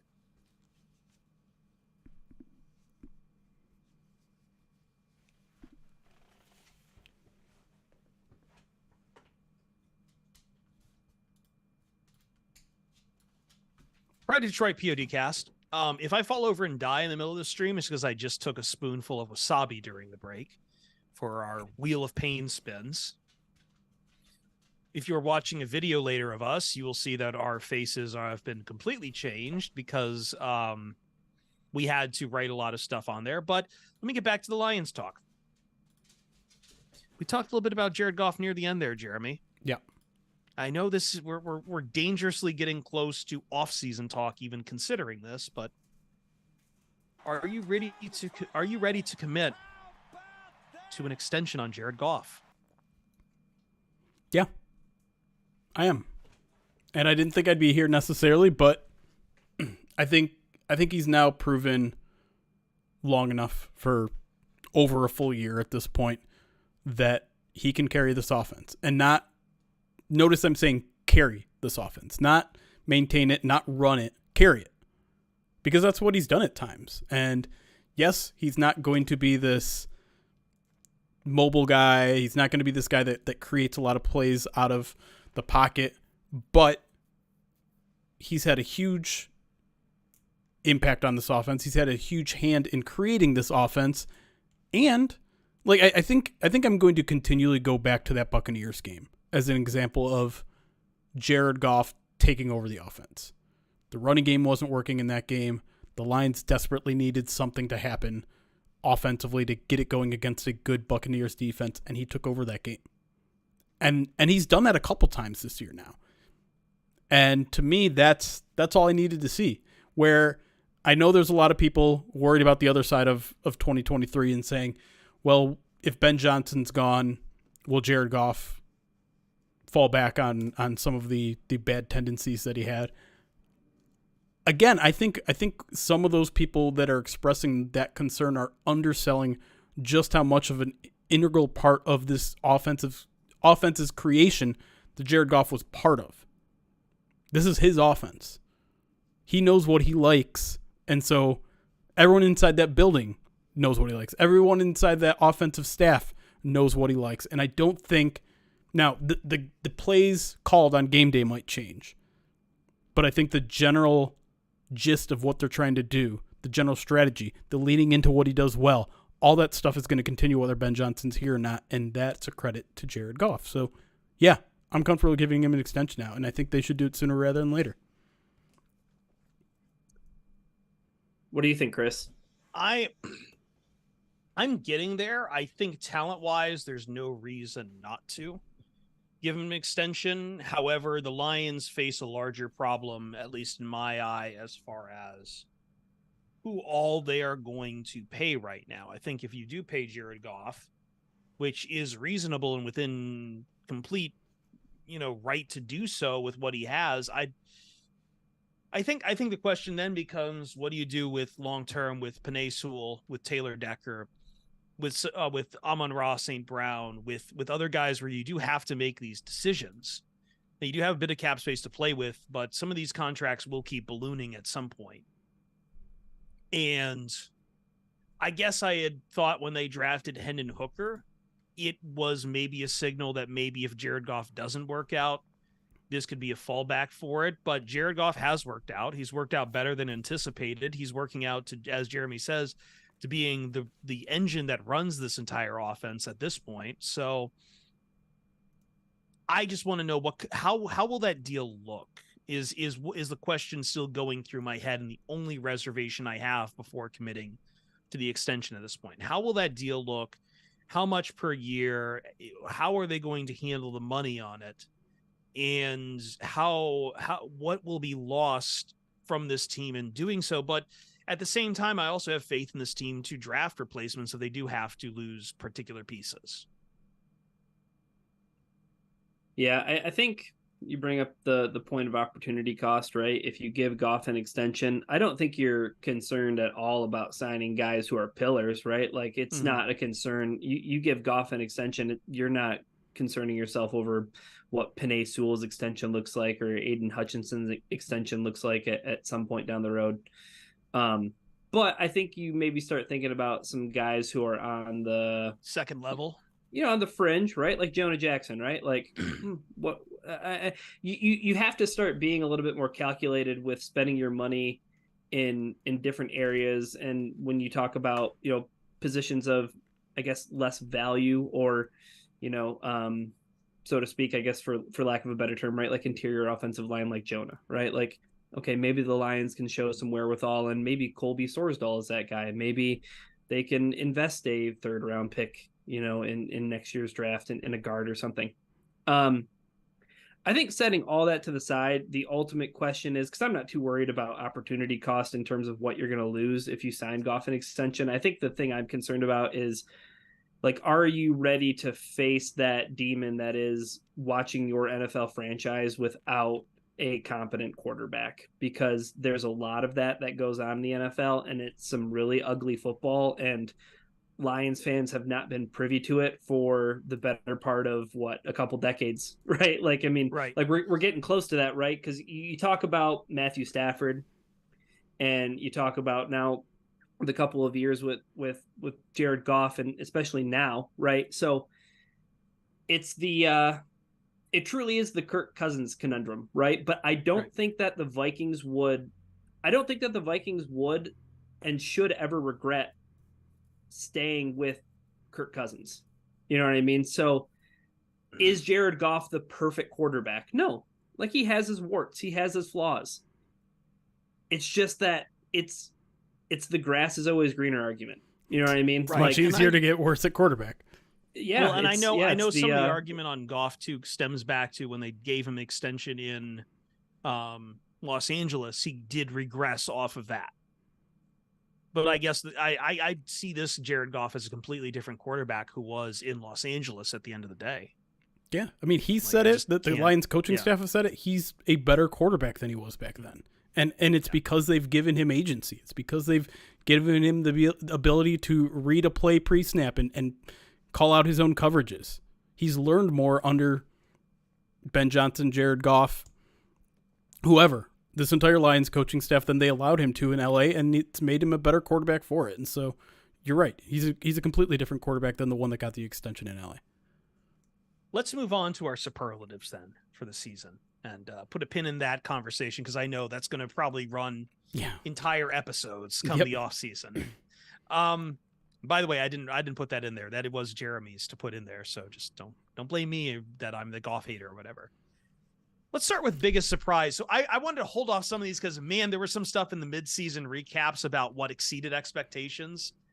And biggest surprise, absolutely for me, there's a lot of players that could like really compete for this, but Sam Laporta is putting up numbers that when we talk about like rookie tight ends who do amazing things, one repeatedly sticks out in my mind, and that's Mike Ditka, who in, I believe it was the 60s for the Bears, set records of over 1,000 yards receiving for that year on about, I think about 56 reception, about 56 receptions or so in 14 games. Sam Laporta has 40 receptions, 400 receiving yards, and 4 touchdowns through the first 8 games of his career. The only tight end in history to be doing that so far. I think we expected Sam Laporta, Jeremy, to be like good. I wasn't expecting him to be this kind of a weapon. And going back to Jared Goff, to click almost immediately with Jared Goff as being one of his preferred targets, along with Amon-Ra St. Brown. Yeah, no quite. I mean, I wrote a very similar article this week at Pride of Detroit asking, what's the biggest surprise? And I also said Sam Laporta for basically all those same reasons. And I think it's good to point out how quickly that development, that chemistry came with Jared Goff, although we know Jared Goff certainly likes his tight ends. He was that close with TJ Hawkinson and developed that quickly with TJ Hawkinson. But beyond that, this man is already a 3-down tight end. Man is already a good run blocker, not just an okay, just not an acceptable rookie run blocker. He is a good run blocker for a tight end, and the fact that he's doing it in his rookie year is crazy. Getting there in pass blocking too. So I think just how well-rounded of a player that the Lions have gotten in Sam Laporta, we've been fed that before, right? We've been fed Iowa tight ends. They're pro ready. They can do everything at the NFL level right away. We've seen that not happen. We've seen TJ Hawkinson, great receiver. He's still killing it in Minnesota. In fact, I think he's playing maybe his best football, but he was never the two-way player that I think the Lions thought they were getting. Sam Laporta is that dude, and that is incredibly impressive. And listen, we saw it during training camp, but I as you pointed out there, like, you have to temper your expectations for rookie tight ends. That's just how this league works. And so I pulled back on expectations, and I shouldn't have, because he was showing it all in camp, and it turns out that was not just camp fodder. That wasn't just going against a bad Lions defense. That was him balling out, and a sign that he was going to continue to ball. But my surprise, even though I do agree with that one, I think we got to go Alex Anzalone, man.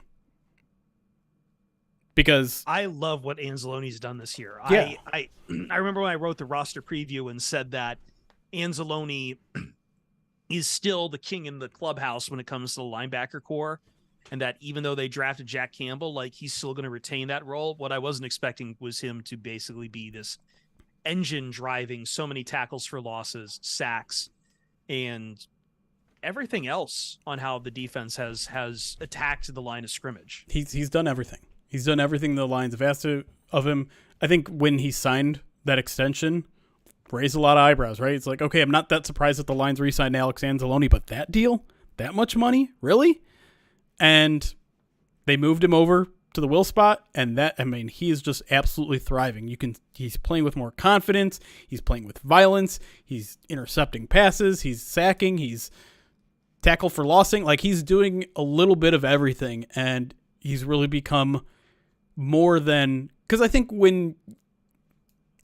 even the most optimistic Alex Anzalone fans were like, well, he's a veteran leader. He's smart, and he's the hub for everyone else. He's going to make everyone around him better because he's a smart veteran. I don't know if anyone thought that guy's going to turn into a playmaker. He's turned into a playmaker, and that's a big surprise for me, even and as someone who was probably okay with the Alex Anzalone signing at the time. Yeah. I think it's Aiden Hutchinson for me.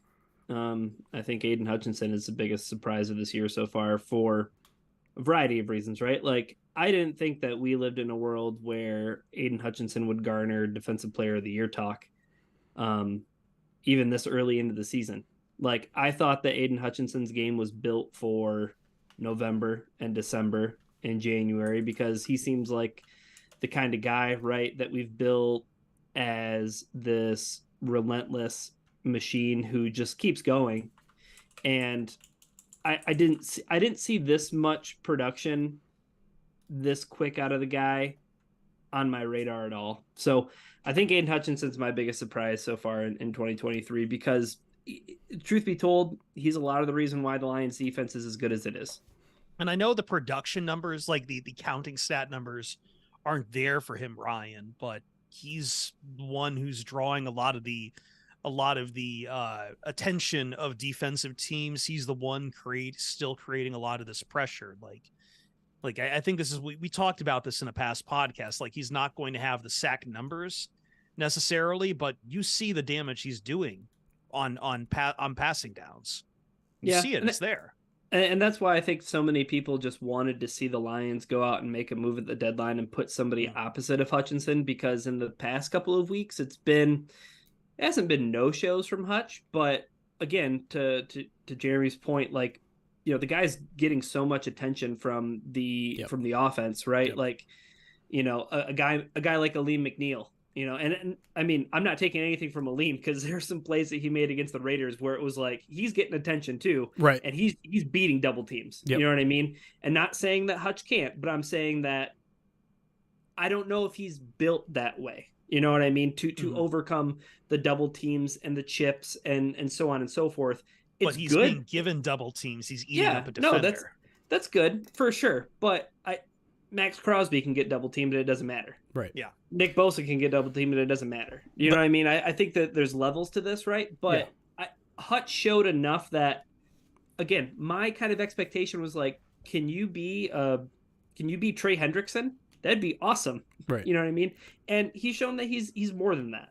So two quick things on him. There's no one else on this defense who forces the offense to change than anyone. To game plan. You're right. He dictates what the offense has to do because they need to game plan for him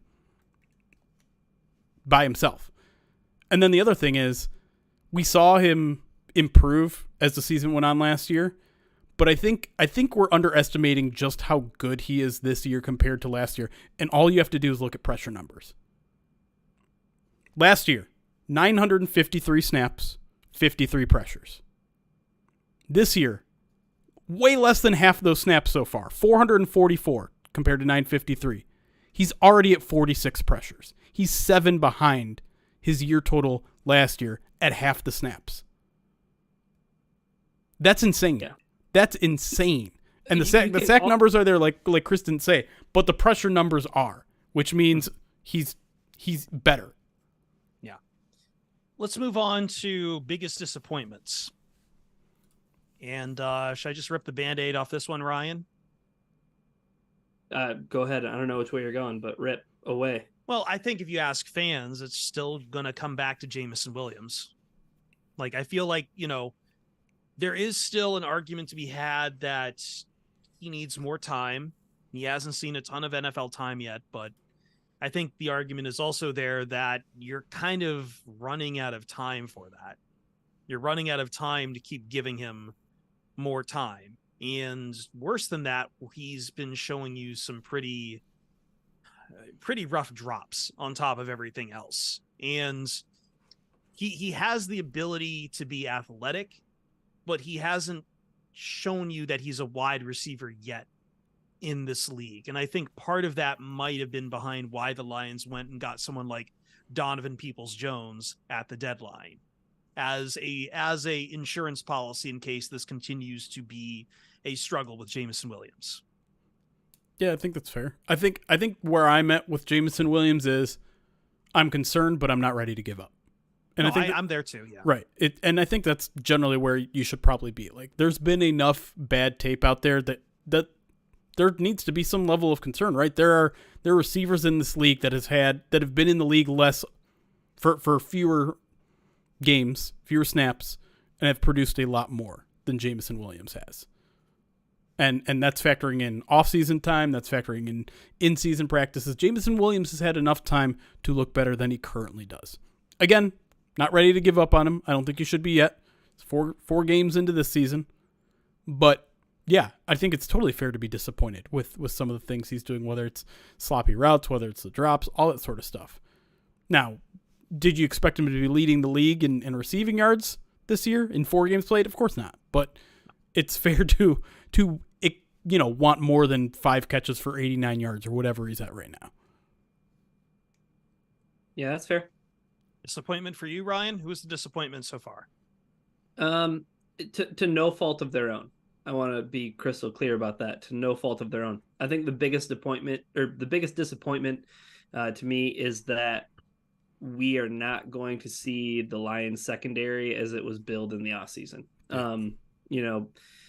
With CJGJ getting hurt, with Emmanuel Mosley and just the terrible luck that both those guys really had.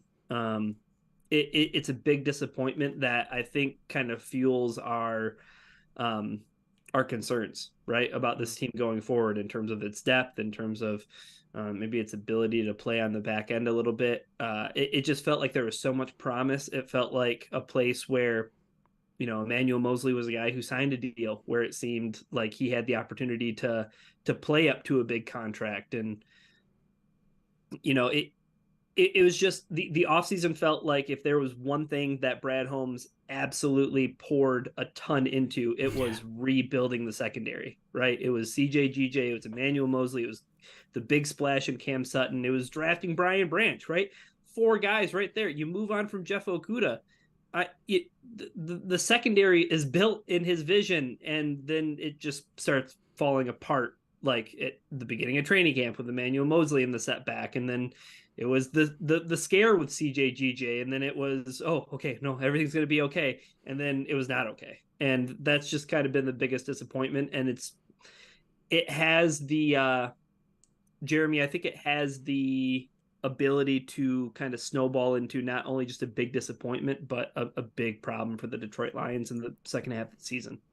Yeah. I mean, in a way, it's kind of miraculous that the secondary hasn't completely fallen apart when two of your biggest offseason additions were gone by week 2.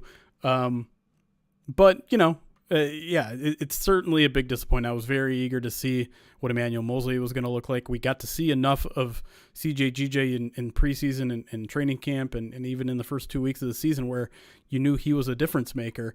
So losing that is humongous, and it's hard not to look. I mean, it's easy to look past it considering all the success that they've had, but it's but just going back and kind of remembering and thinking about how different this defense might be with one of those guys in the lineup. Granted, Tracy Walker's playing good football, not necessarily game-changing football, but good football. You just wonder how much we missed out on, and how. I mean, maybe the record looks identical because they're 6-2, but we just got done with a segment talking about how one of our big concerns going forward is the secondary, and I think we'd feel a little bit better if one of those guys was in the lineup. Okay. Let's move on to the next topic. We got Lions coach of the half year. Dan Campbell. Going for the layup there. Yeah, easy layup. Can I throw I want to throw a dark horse in here. And I want to see if Jeremy thinks I'm off with this or maybe if I'm onto something. Have we talked at all about Scotty Montgomery and what he's done with this? Like, the fact that we finished the first half of the year with Jahmyr Gibbs suddenly breaking out his biggest game so far in his career has shown just kind of the work that Gibbs and Montgomery have done to get him up to this spot, to just completely keep working on his game in the running backs. And every time David Montgomery's in there, what they do with Montgomery, even coaching up a guy like Craig Reynolds to take over when Montgomery's been absent, just the difference between the Ravens game with Reynolds versus the Raiders game with Reynolds. I'm gonna give at least one rose to Scotty Montgomery. I mean, it's hard for me to say Scotty Montgomery when running backs don't matter, but I think it's still a good answer. No, that is a solid answer. I mean, here's the thing. I think you can make an argument for just about any positional coach right now. Like, the linebackers are playing out of their mind right now, so Kelvin Shepard deserves a ton of credit. Hank Fraley always deserves a ton of credit, especially with all the injuries the offensive line has gone through so far. Steve Hyden, I mean, we just got done talking about how amazing Sam Laporta's rookie year has been, but how important do you think having a former blocking tight end like Steve Hyden coaching him has helped? And then to bring it back to Dan Campbell too, Ryan, like to further your point, there was that Sumer Sports stat out there that was, win percentage added over expected. Dan Campbell was running away with it for his timeout usage, which I know some people have had some issues with his fourth down calling, with his, challenging, all that sort of stuff. He's been phenomenal in the in-game stuff, and I think that was one of the major concerns I had with him because he's, this old school coach. I thought he was going to have an old school mentality of, playing conservatively, but he clearly learned from Sean Payton and took a lot from Sean Payton. And so outside of all the culture stuff and motivating stuff, he's also been one of the best coaches on game day, which is something that goes a long way for someone like me who is kind of obsessed with the micromanaging a game, where the little decisions can turn into big results. Yeah. And Dan Campbell, like you said, is the layup. He's the easy answer. I'm really surprised, Jeremy, that you didn't say Dave Phipp. But I do, like Hank Fraley, I think the thing that you probably want to underline and point out to everybody is that, again, this offensive line has its starters for exactly one game. It was Kansas City. And it for the most part, it hasn't mattered. You know what I mean? It's been Awashika, it's been Graham Glasgow stepping in and immediately contributing. It's Colby Sorsdahl. It's everybody, right? It's Matt Nelson. It's everybody who's just stepping in and contributing, and it's Dan Skipper. It's just wild. Like, for a team whose entire offensive identity, I think, is we're going to push you up front and we're going to give Jared Goff time. Hank Fraley has done a phenomenal job of doing that. All right. Player most likely to break out in the second half of the season. Let's start with Ryan this time. DPJ, baby. Let me plant my flag right now. Wow. Okay? For the people's Go Jones. Blue. Yeah. Hail. So here's why. Okay. I think that this is similar in the sense of rewind your clocks back to last year. Who was a guy who had a huge second half? It was DJ Shark. It was a downfield threat like DJ Shark. Now, DJ can create a little bit more separation than DPJ, but I think that when you have an accurate thrower like Goff, and I'm not saying he's an accurate deep ball thrower, but I'm saying, like, once you want to push the sticks a little bit, some of those Josh Reynolds targets, I think, are going to be DPJ targets. I think that he could have a breakout second half, and he can make some, like, again, he won't be like an 8-9 target kind of guy, but right. I feel like if you can throw him the ball 3-4 times and he makes a couple of those big plays that, as Jeremy alluded to earlier, Ben Johnson wants to do things in a play or two. I think that could be big for the Lions. But you want to talk about second half performances too. I remember week 14, it was Donovan Peoples-Jones, I think, against the Bengals. 8 receptions, 114 yards in that game. But my question is, there. Big play guy on the outside.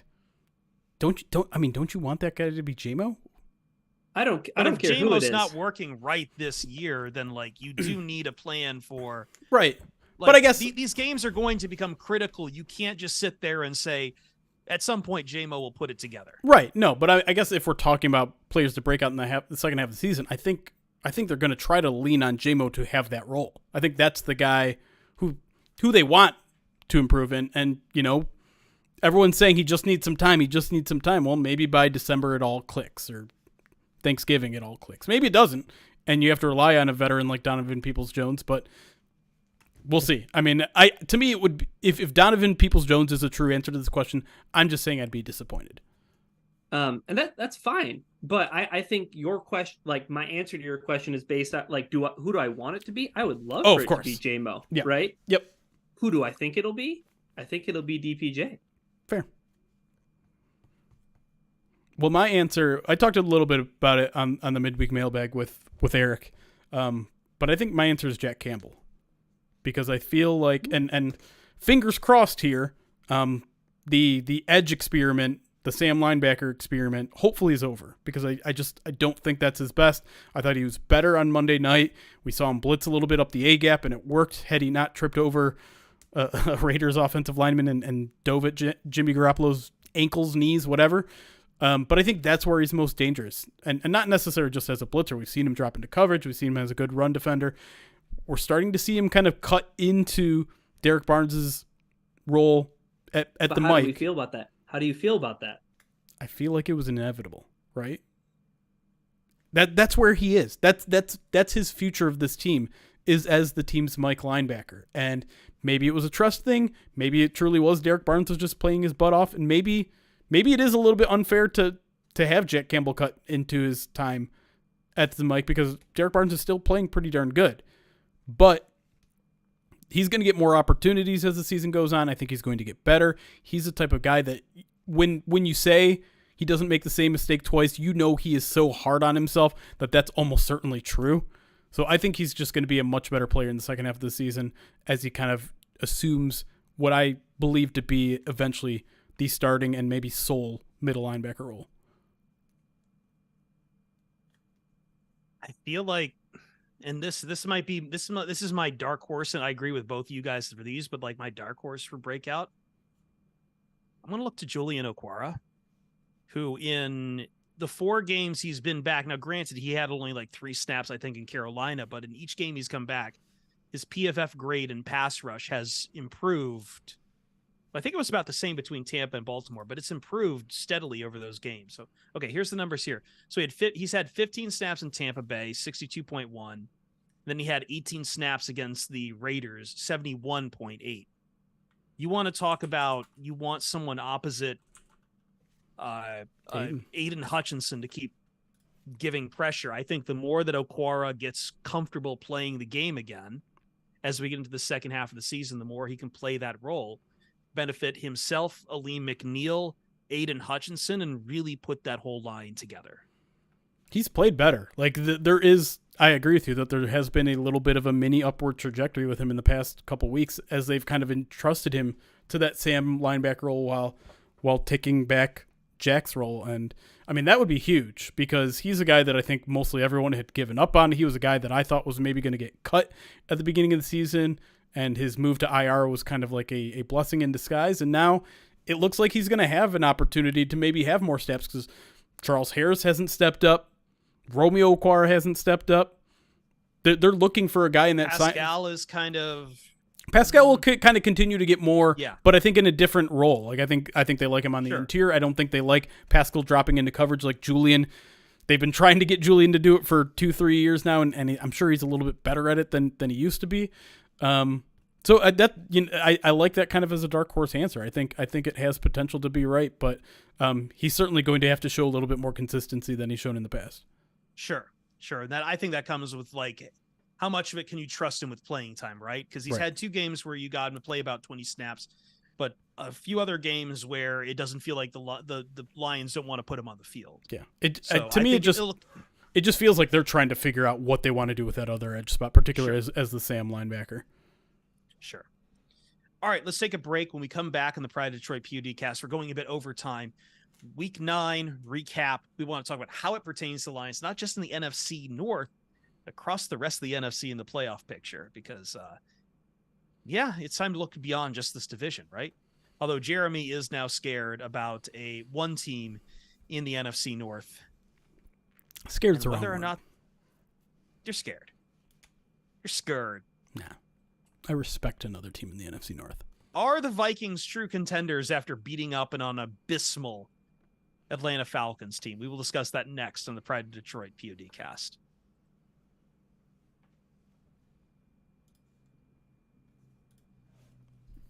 Abysmal. They're 4-5. Oh my gosh, dude! Everybody wants Arthur Smith fired in Atlanta. Show me any team with a losing record that doesn't want their coach fired. It's bad though. The Texans, maybe, or do they have a winning record now? Like the fact that it took Taylor Heineke to realize who Kyle Pitts is, but then at the same time, Jonnu Smith is still the leading receiver in that game. I think I've seen enough of the Falcons. Yeah, I think that there's just a lot of... I don't... The NFC South is a mess.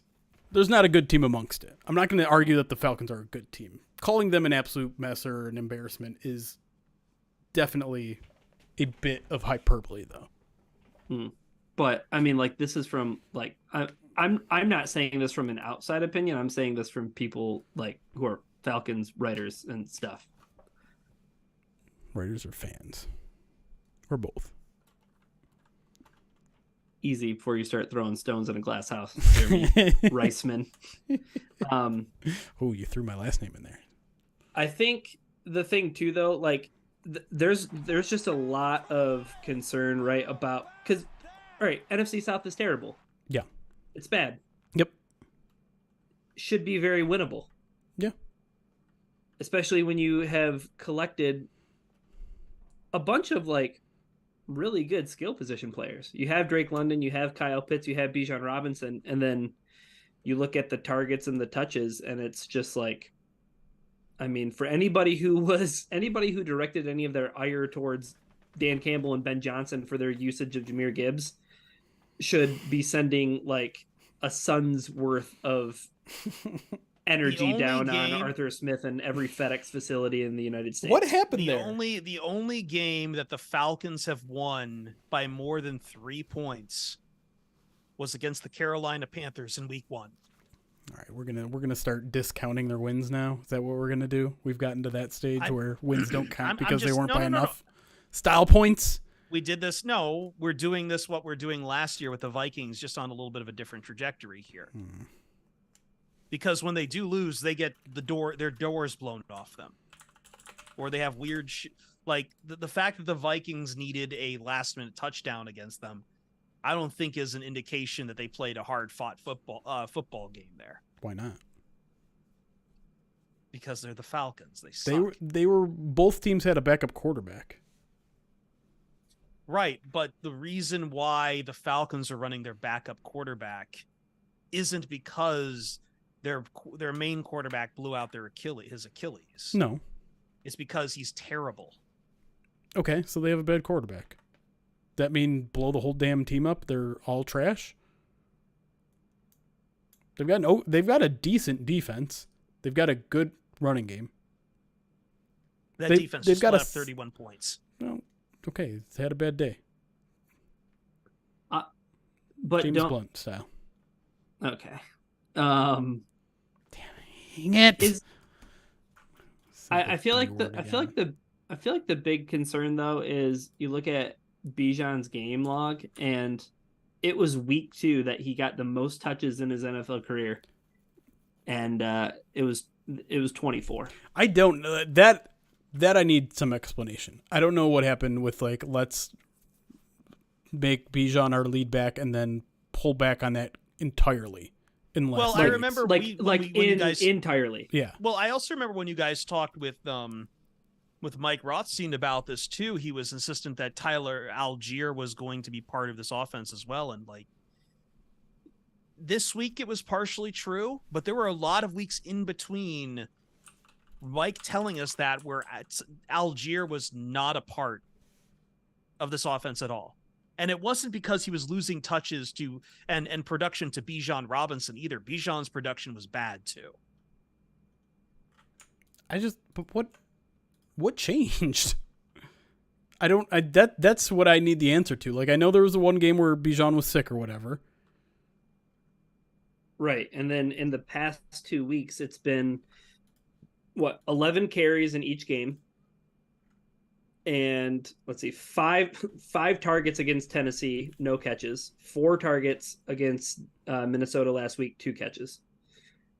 For who? For that's Bijan? For Bijan, yeah. I gotta turn off my video a second to adjust the gamma. And listen, I'm looking at the game logs for each. It was kind of more of a 50-50 split to start the season. But Algier is just kind of taken over in the last 3 weeks. And I don't get it. I don't understand. Yeah. Well, so let me share this. So this is from Kevin Knight from the Falcoholic. Bills rookie tight end Dalton Kincaid had 11 targets and 10 receptions this week. And this was rookie Sam Laporta has had 10 plus targets 3 times this season. Kyle Pitts in 3 years has just 2 games with 10 plus targets and has never had 10 receptions in a game. In 3 years, he only has 2 games with 10 plus targets, and Kyle Pitts was a top 5 draft pick.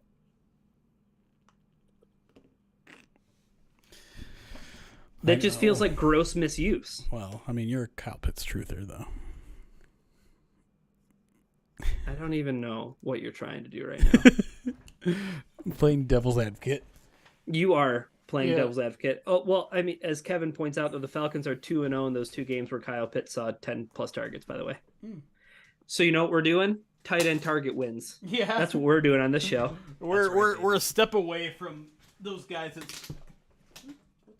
Overall, Ryan, did you think this slate of football was good this weekend?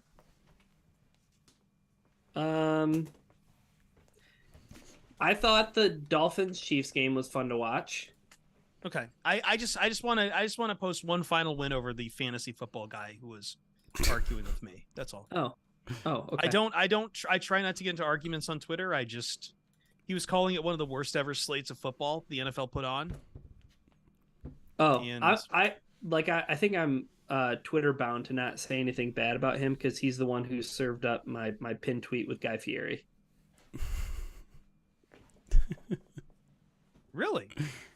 Yeah, he's the one who posted the picture of Thursday Night Football with Guy Fieri at a New England game. So I can't say anything bad about him, but yeah, I don't know. I mean, there's always bad football each week, right? But well, like that we had marquee games in 4 different slots is like huge. And like, to be honest, I'm not trying to shit on him. I'm just sure. Yeah. No, I know. Again, I wasn't trying to find a fight with him.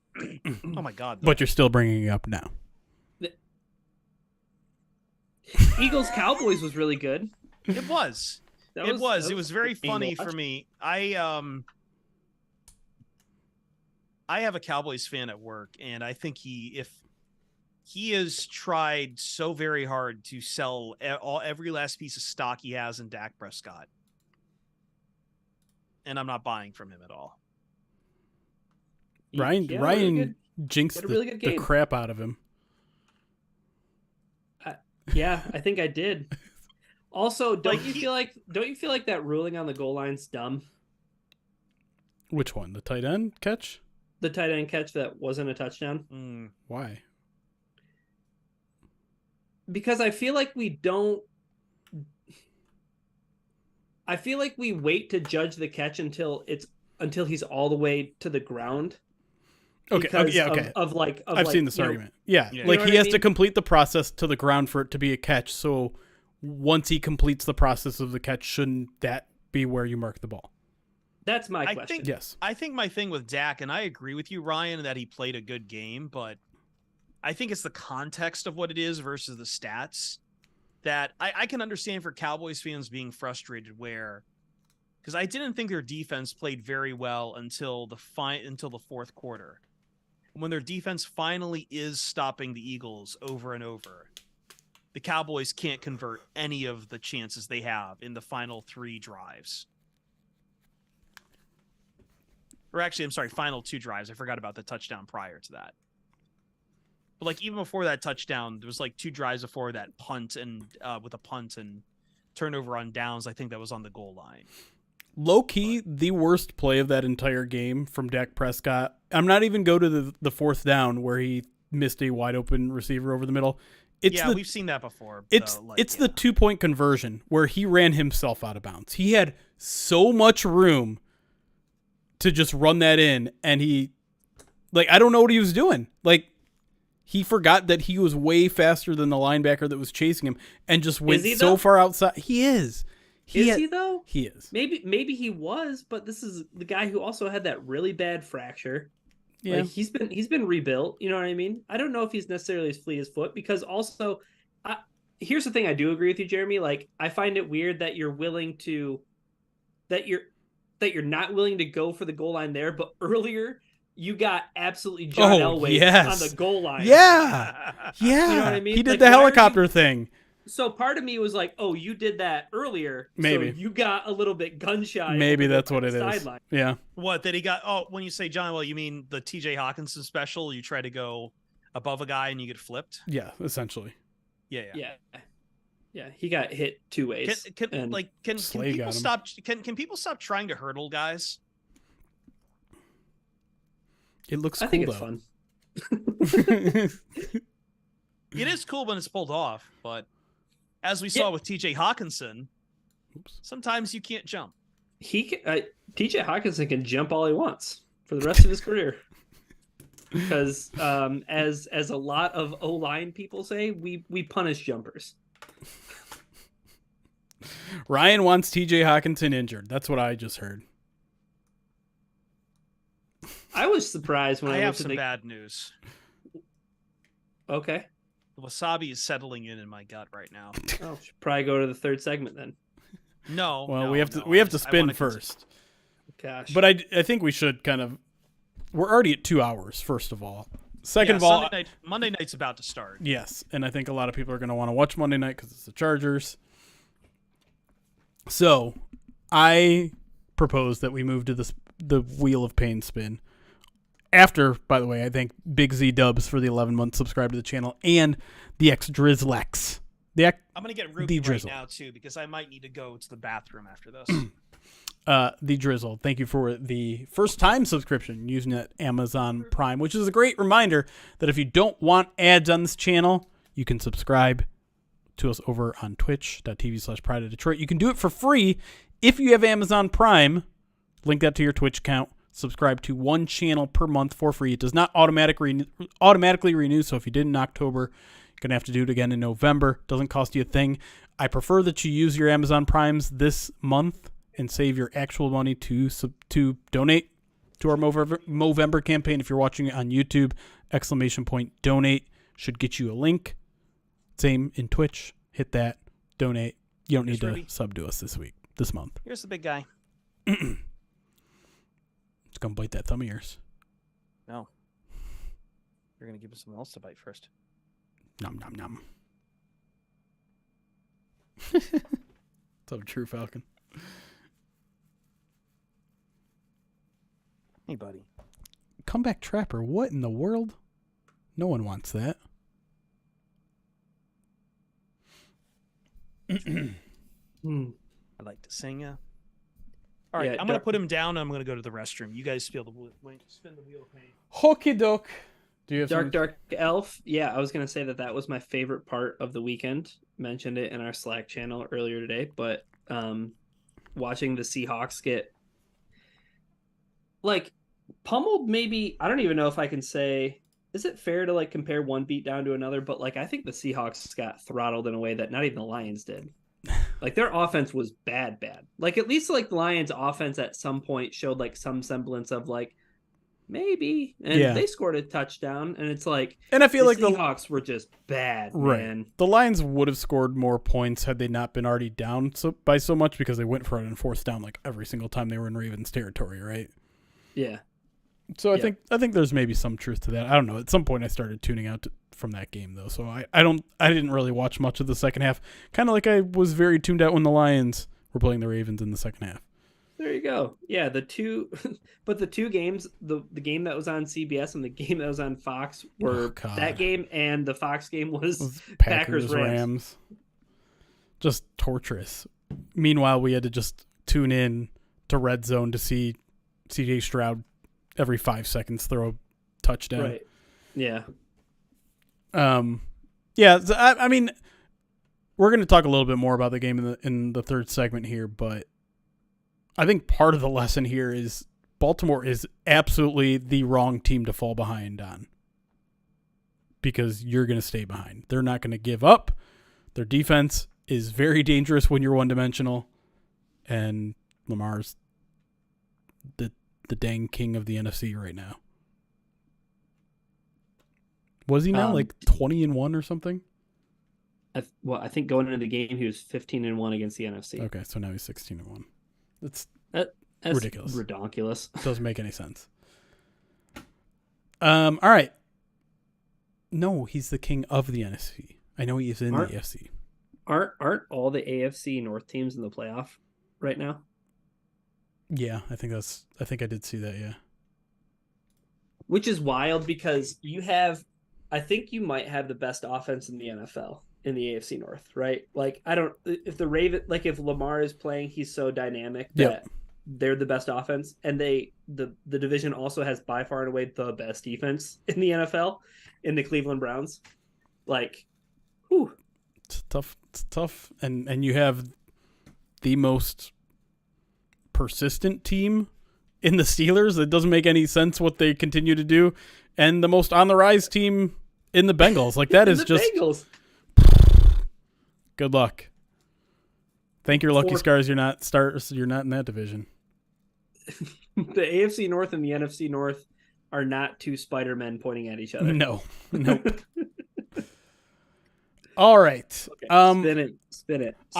I'm going to make the executive decision and take Malort out of the question just because of Chris's current condition.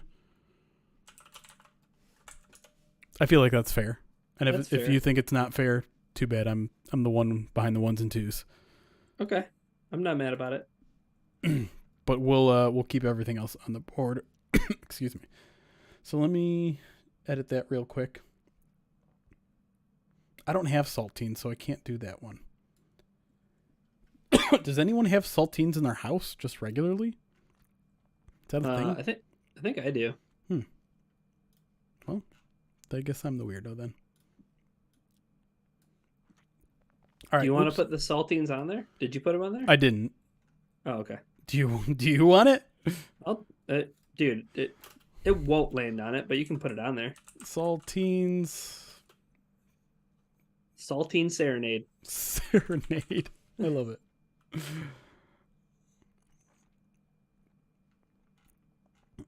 There it is. Should be on there now. Yep, there it is. All right. Here we go. Spinning in 3, 2, 1. I mean, sure, if you want to ship Malort. Well, I'm pretty sure I have to do this one.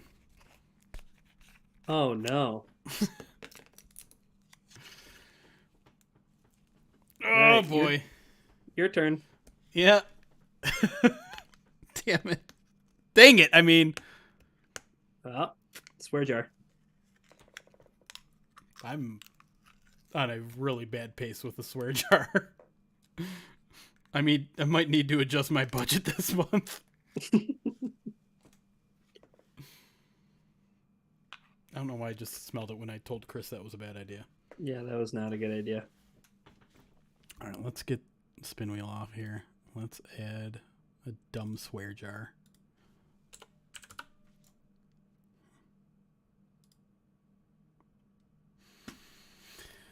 All right, we'll go desktop.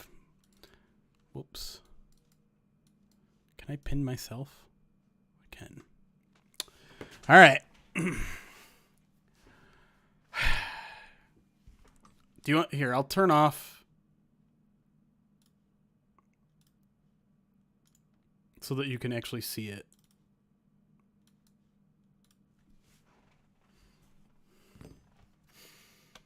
All right.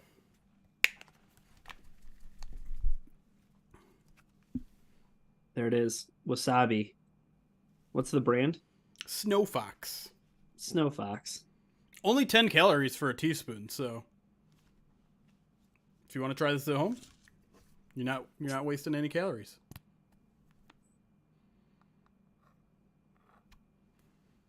I'm going to say that's enough. And if you don't like that, too bad. Well, you can't really see. Yeah, that seems like a good amount. It seems like too much, to be honest, but yeah.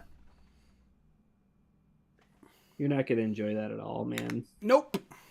I hate horseradish. I hate wasabi. This is going to suck. What do you mean it's not real? Because it's wasabi sauce?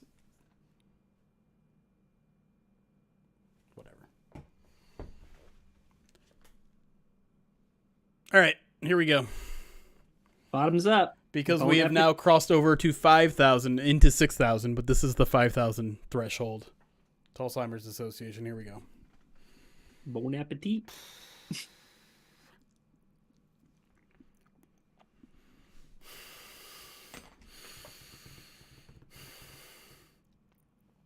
You look so grumpy. You look like the dad at a Pee-wee football game who just saw his son do something that TJ Hawkinson used to do on Sundays. It's pretty bad. At first, you looked angry. Did he have to do the wasabi too? He did. Oh, wonderful.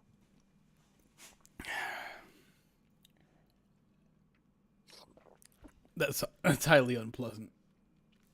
Yeah. Yeah, it is. And that taste is not going away. No. Ooh, I don't want to get that one again. I kind of want to take it off the board completely, honestly. I don't mind doing it, but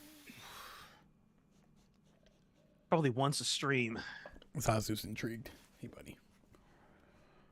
Oh, okay, let me... Yeah. Ugh. Put the filter back on.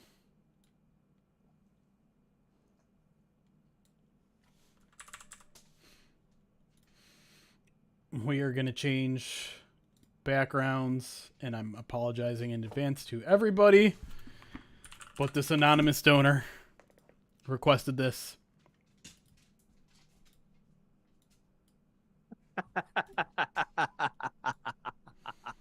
Oh no. Is that Matt Patricia's wife? I can only assume so. Whoever you are, anonymous donor, you're a big old jerk.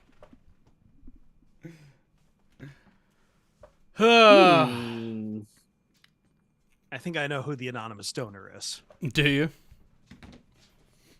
Who else is obsessed with that man and his ample bosom? I'm gonna say it's not him. Okay.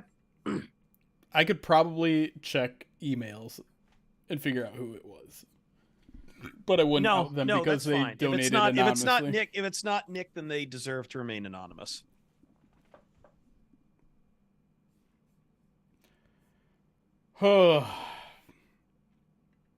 I'm not enjoying myself anymore. No. Neither am I. Segment 3? Yeah, let's do it. Segment 3.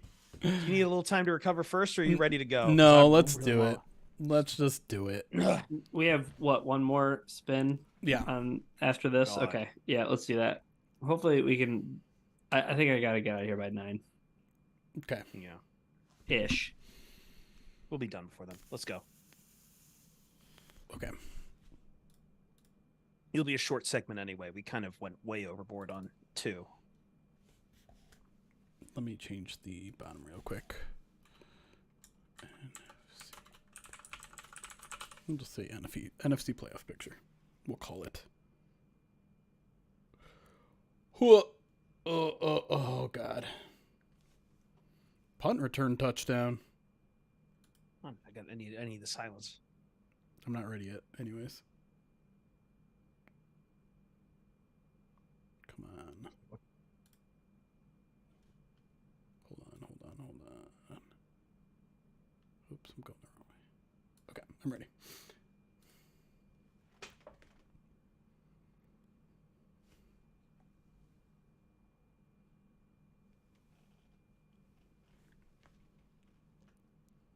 Pride of Detroit POD cast.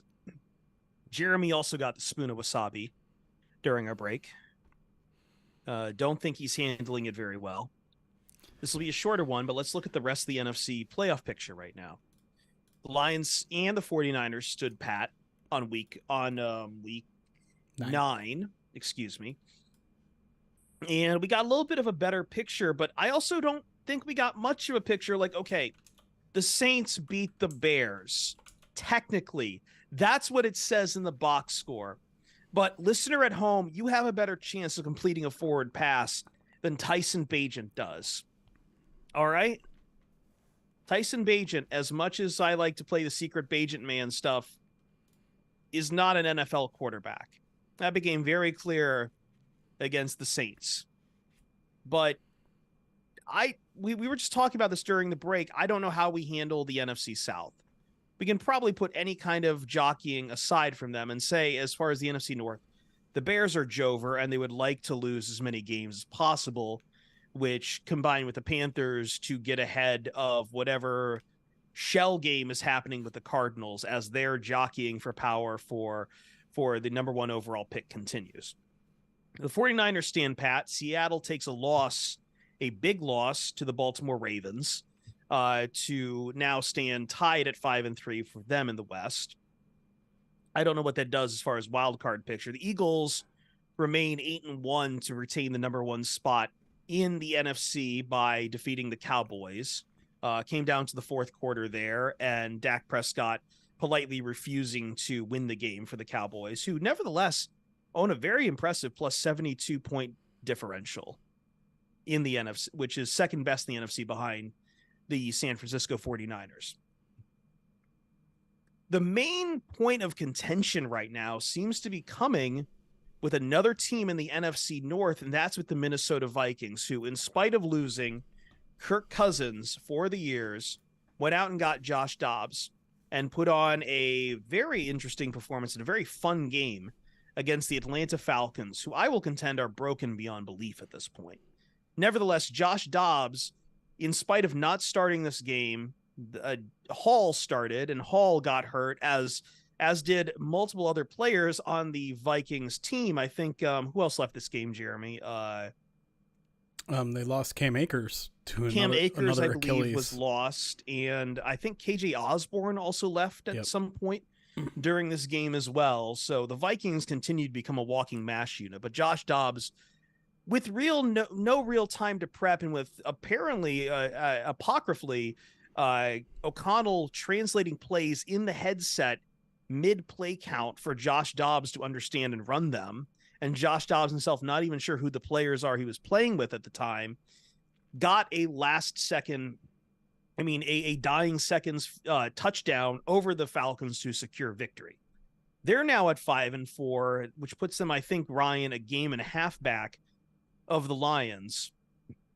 So I guess, are we sweating that the Vikings could make any kind of push or be any kind of very interesting team in the NFC North to keep this close if the Lions do gain ground? Because the Vikings are about to play the Saints. Then they go on the road to the Broncos. Then they play the Bears, Raiders, and then Bengals. Up until the Bengals, that's a lot of very winnable games for them. I think the only person who should talk right now is the Minnesota superfan number one. Come on. I was Minnesota's biggest hater. And you said they were going to be the worst team in the NFC. Yeah. And I'm fully admitting I'm wrong. And I've been admitting that for the last couple of weeks. This is not just me saying, wow, Josh Dobbs looks amazing. They're going to be so... No, that's not that. The Vikings have been playing good football all year. And remember, they at the very beginning of the year, all of that luck that they had in one-score games turned into bad luck. Their defense looks way better than it did last year under Brian Flores. The talent's still not there, but Brian Flores is creating, chicken feed out of what. Way to save yourself some money there. Thank you. And listen, they have enough offensive weapons where if you have a mediocre quarterback who can just manage a football game, they're going to make some noise. And at some point, Justin Jefferson's going to come back. He's eligible at any point. I feel like Jordan it's still going to be... is good right now. Yeah. Jordan Addison is good right now. Their offensive line is a top 10 unit in the NFL. They're not they're not nearly as bad of a football team as I thought they were. So if you get a guy who can make a couple plays with his feet, like Josh Dobbs can, he's going to make a lot of mistakes. He's going to turn the ball over a few times. He did on Sunday. But I think that team is going to keep their head above water. I'm not saying that the Lions need to be absolutely scared of them, but this is a team that's going to win close to 10 games this year, and that means the Lions are going to have to be on their P's and Q's if they want to finish first in the division. That's all I'm saying. You look at and here's the thing. I think the Vikings are actually pretty close to a shoo-in for the playoffs, because you look at this conference. There's nothing good for the wild card. There's nothing good for the wild card. We just talked about how much of an embarrassment the NFC South is. They're only going to have the division winner, no one else. The Rams are lifeless without Matthew Stafford, so there's not a third team with him too. No, they weren't. Yes, they were. NFC West is only going to send 2 teams. Who else are we talking about? Washington, the Commanders, the team that just sold half their defensive line. I don't care if they won last week. They're done. So listen, whether you think they're going to be someone you have to deal with in the NFC North race, or whether you think you're going to have to deal with them in the NFC playoffs, the Vikings are going to be here. And yes, I know some people are already looking forward to the weird possibility that the Lions in the 2 seed have to play the Vikings in the 7 seed, which means playing the Vikings 3 times in 4 weeks. It could happen. And so the Vikings are going to be a nuisance this year. That's where I'm not saying you have to be scared. I'm not saying they're going to take the Lions to week 18. I mean, it might be decided by week 18, but the way things are headed, those last 3 games of the Lions season could mean quite a bit, and I didn't think we were headed towards that direction. Can I wet blanket a Vikings fan? They're not winning. They're not winning 10 games. They're not winning 10 games. Okay. Like, the drop off from Kirk Cousins to Josh Dobbs is astounding. It is. And I get, like, I agree with just about everything else you're laying down, right? Like, Brian Flores has this defense punching above their weight. The offensive line is good. And when's the last time you can say that about the Minnesota Vikings, right? It's been a minute since you've been able to say that the Vikings have even a passable offensive line, right? Yep. So again, that's something that can maybe help mask some deficiencies. But to Chris's point earlier, like, you're not going to get to play the Falcons every week. Now I know Chris mentioned their schedule, right? Next week they play the Saints. That is, however, losable to lose to the Saints. Like, I mean, Saints aren't a great team, but yeah, you're talking about the team that's probably going to win the NFC South. On the road to Denver. I mean, that's just like sometimes that can just be tough in terms of the elements, but like, hey, guess what?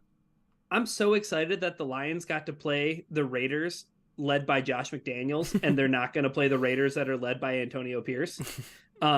Because again, that's a game where the Vikings have to go on the road to play the Raiders and give them a few weeks, and maybe they establish an identity. And then, after that, it's the Bengals that they have to travel to on the road and play. And it's a couple games against the Lions. So like, yeah, they sit here with 5 wins right now. I think that maybe they can win. I think maybe they could win 3 more games. All right. Which would be a hell of an accomplishment. I just think that, again, I'm not straying from my feeling at the beginning of the season, which was 9 wins is going to win you the NFC North. Right. Fair. So they're not dead in the water, to your point, though, Jeremy. Like, I don't think that Kirk Cousins seemed like an absolute death sentence. Losing him, it was like, it's over, right? But I think you make a good point in the sense that, hey, at least you can have somebody who's competent back there. But again, you mentioned the turnovers. You mentioned, you have to get Jefferson back. And I feel like it's just a lot. Like, it's a really feel-good story in the moment. But again, Greg Olsen is always in the back of my mind now, forever. It's never as good as it seems. It's never as bad as it seems. Yeah. We mentioned the Rams in passing. I think even with the win, there's no concern to see anything out of the Packers at this point. It was a feel-good win for them to finally get off the schneid and stop their 4-game skid, but beating the Rams 20-3 proves nothing in the Packers. So I think we can safely and that game write them off here. Was garbage. It was close all game. It shouldn't have been. The Packers offense still remains a relative mess. They're going to get better at some point, but the Lions are going to be done with them before they turn things around. There's going to be a ceiling. I also think there's just going to be an inevitable ceiling on Jordan Love. Maybe. Like, I think we've seen everything we need to see out of Jordan Love at this point, Ryan. That by the time Thanksgiving comes around, there's no surprises waiting for you. Oh, from the Lions' perspective, I don't think so. But I think that what's super interesting is what the Packers are going to do past this, right? Because they have to make a decision on Jordan Love by the end of this year. Part of me wants Jordan Love to play at least interestingly enough that the Packers have to commit to him. Win enough games to get out of the QB1 NFL draft discussion. Yes. Well, I mean, they might not have a choice in this year's draft, but they just might be out of position to play for any quarterback to begin with. Yeah, I would just love for them to play themselves into thinking, okay, we've seen enough from Jordan Love that maybe we can do like 2 or 3 years of Jordan Love. It's just, again, I don't think there's going to be much of a, they're not going to have the opportunity there because, like, there's so many bad teams and teams actively tanking that at 3 wins for the rest of the year with their schedule, I don't think they even have much of an option to go get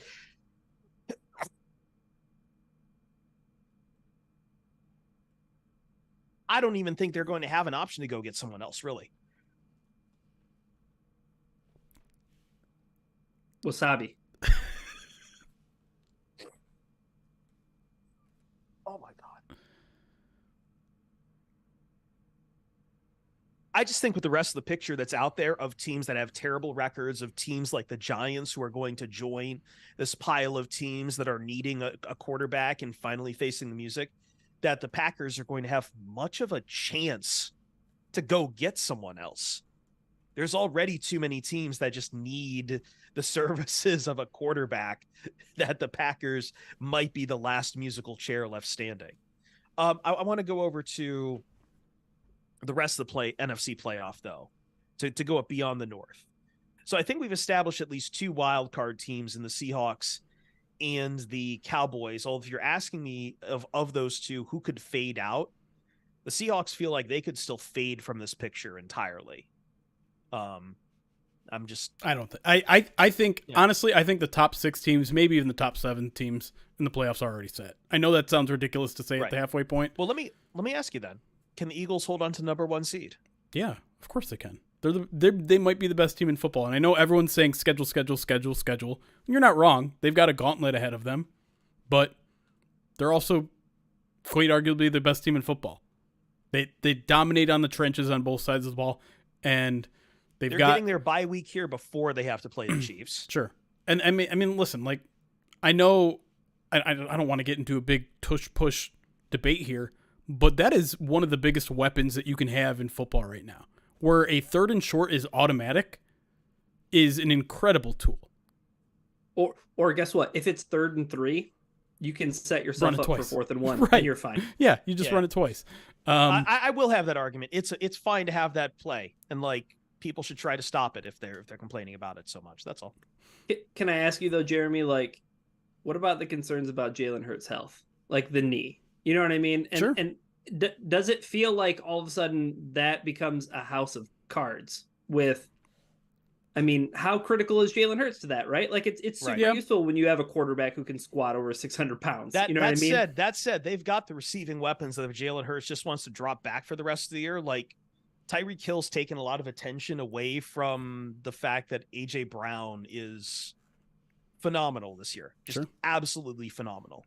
To me, it's the most talented roster in football. It just is. Sure. Yeah. And so hard schedule or not, I think they are the team to beat. I mean, that's not a bold thing to say. I think they hold on to the 1 seed, and then we're just talking 2 seed, which I think is a more interesting conversation to be had, honestly.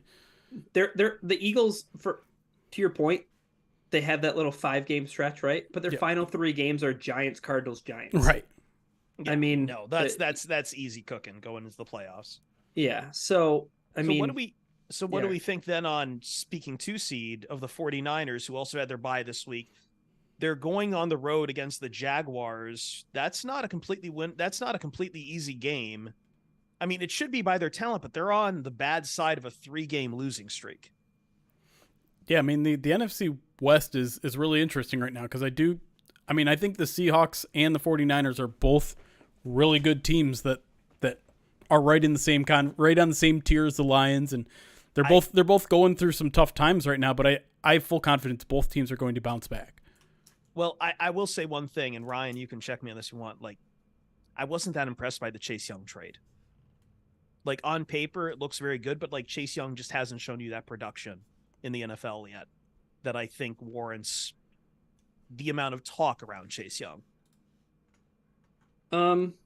That's fair. I think to your point, right? Like, he's more of a name than he is a proven commodity, right? Mm-hmm. But I mean, if there's one place I didn't want Chase Young to go, it was probably the 49ers. Yeah. You know what I mean? Like, defensive line coach, right, Jeremy? Yeah. Chris Kosarek. One of the best in the league. Do you really want to give him Nick Bosa and Chase Young, his teammate at Ohio State?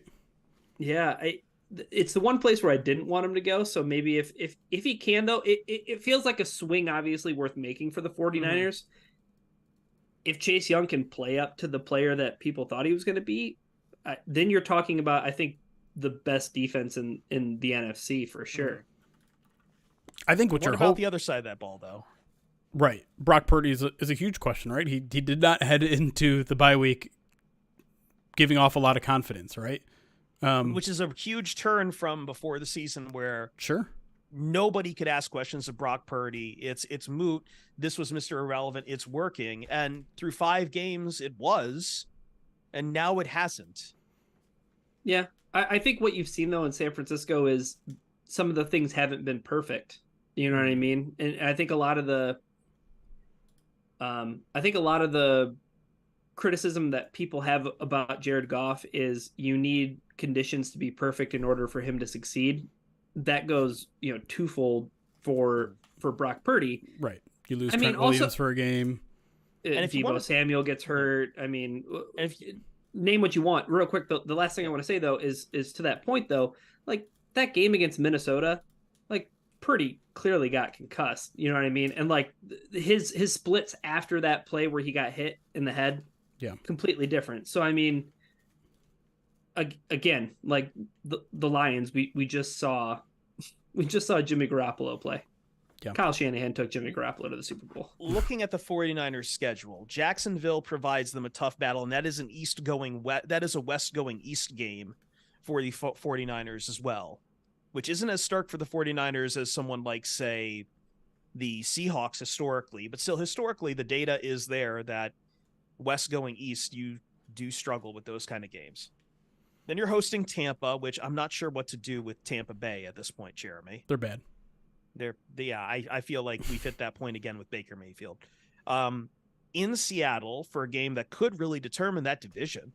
Well, Seattle and 49ers play two more times. So I think the hope is that they probably split on those and just like take each other out. Even worse, at Seattle, at Philadelphia, Seattle. Yeah. That's how their like end of November into December goes. Yeah. And then they have to play Baltimore on Christmas. Yeah, I mean, both Seattle and the 49ers have a much more difficult schedule than the Lions. And so you hope that they get beat up a little bit. But again, I think those are two really talented teams that I think people are just a little bit down on because of recency bias, because of the 49ers losing 3 in a row, because of the Seahawks getting beat the crap out by the best team in football in the Baltimore Ravens. Those teams are going to rebound. Those teams are talented. And so, I don't know. I listen, the path right now for the Lions to get the 2 seed is there. It's there. It's plain to see. The Lions just need to take care of their business. Win, I don't know, 7 out of the last 9, 6 out of the last 9 might do it. But it's always easier than it always looks easier than maybe it is at this point. There's still some things we're still figuring out about teams. Maybe some of the teams that the Lions are playing further on the schedule are going to get better than they look right now. Young teams like the Packers and the Bears might be a little bit more of a challenge than they look. And division games are never easy, but it's still a phenomenally, despite the Vikings potentially showing signs of life, but despite the Eagles playing as they are, the Lions are in an excellent position right now. They're like, first of all, they're not going to miss the playoffs, and I think we need to just like sit there and relax about that. And sure, we all want that home playoff game, and I think it's coming, but they're not going to miss the playoffs. That's one thing that's completely off the table. They're not going to miss the playoffs. And no, you don't even have to knock on wood. Don't do it. It's fine. Yeah, because Teddy Bridgewater could handle things even if things go real sideways. You're right. Yeah, I agree. But then, yeah, like the path is there. Everything is in their favor. The schedule, the matchups, some of the injuries to the other teams, the fact that they are now healthy at this point, it's there. It's there for the taking. The 2 seed is there for the taking. And you know what? If Philadelphia somehow stumbles on a relatively tough schedule, maybe the 1 seed is there. But I think the 2 seed is I wouldn't say likely, but it's a favorable situation to be in right now, and that should be the bare minimum goal right now, which is kind of crazy to say. I think we'll leave it there at that. We've got a lot planned for this week. We've already tortured our bodies tremendously on the stream. I think we have one more Wheel of Pain to do before this stream is done, but the podcast is done. And I'll see you in LA very soon, Jeremy. That's right. Chargers. Any final words? Really quick on the schedule. We'll be doing midweek mailbag Tuesday night live on twitch.tv/Pride of Detroit or youtube.com/at Pride of Detroit. We'll do First Bite probably Thursday night. I don't have that lined up yet. And then Manson will also come early this week because I'm traveling to LA on Friday night. So be on the lookout for Twitter, Discord, pridedetroit.com for updates on all those times. Hell yeah.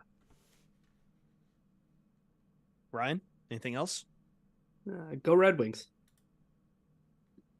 Well, enjoy it, everybody. We'll see you Starside. Recording stopped. Okay. We're out.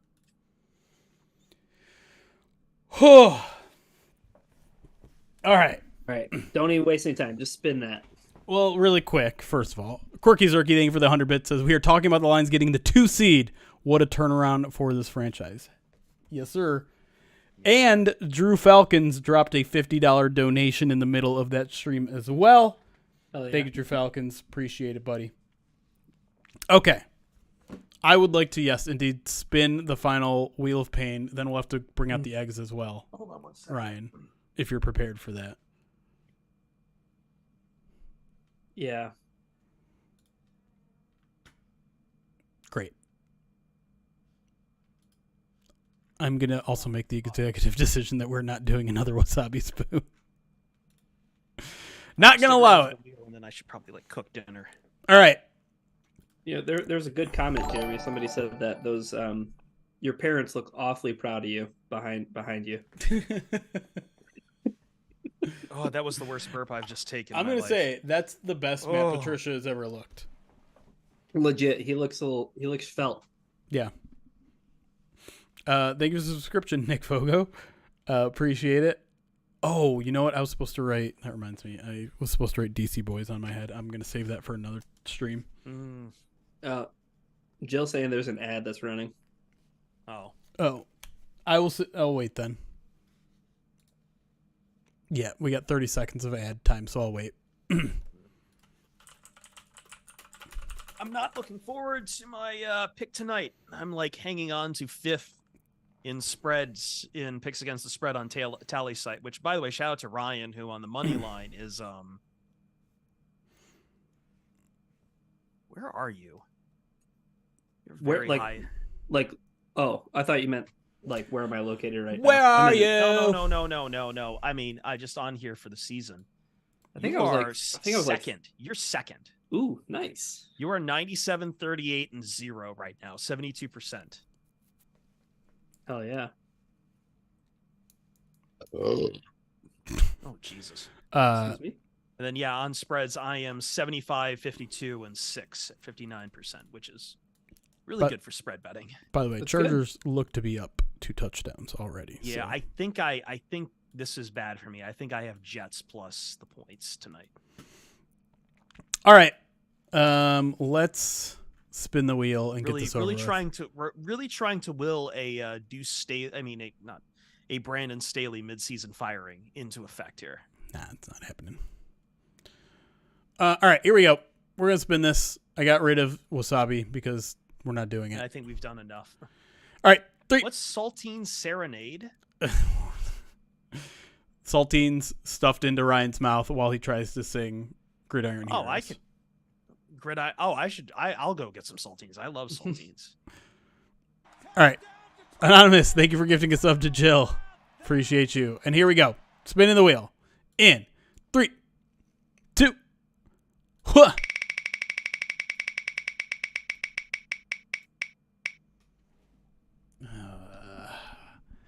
I believe it's close to the line, but I believe that is over the whipped line cream. into whipped cream. Yes. Well, if I'm going to put egg on my face, might as well put some whipped cream on there too. All right, I'll be right back. Yeah, I guess I'm gonna go get one too. 1 or 2. You owe 2. I didn't sign up for this. Shit. All right. All right. Be right back. Guppy boy. I know you're excited for it. Do I have to manage this all with you people now tonight?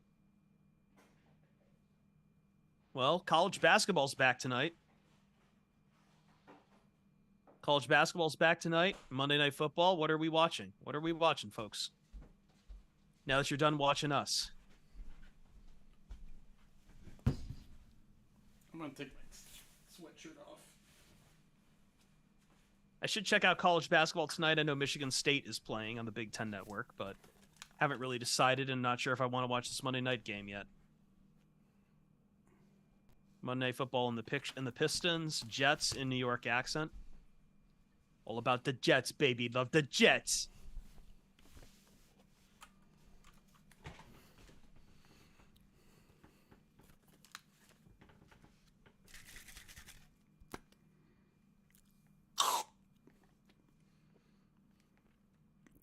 Eckler's finally in. Nice.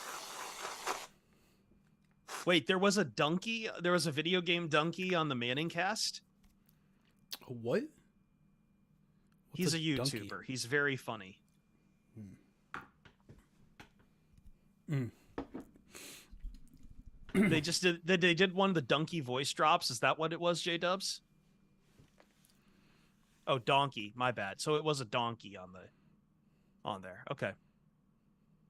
That's not as exciting to me.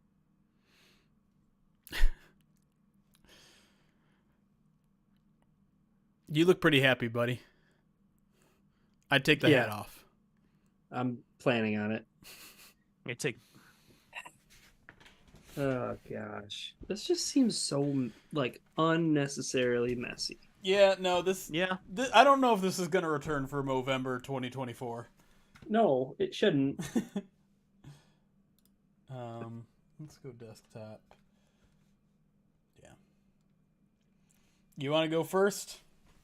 No, I need to see someone do it before I do it. Egg or whipped cream? Well, I'm only doing the egg, so yeah, you say egg. Go egg. All right. Oh, I gotta escort Zazu out of here because he's gonna try to lick it up. Look up the try to egg. lick it up. Hold on. Come here, buddy. Come here. I'll be right back. Okay. Stay right there. I'll be right back.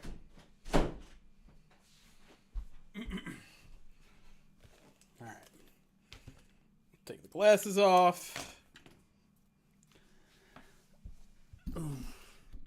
Let Jeremy do it and have your internet go out. No, don't do that. That's cheating. Move this down a little bit. Hopefully not show off my butt crack this time. So. All right. Ready? This is how you do it, Ryan. 3, 2, 1.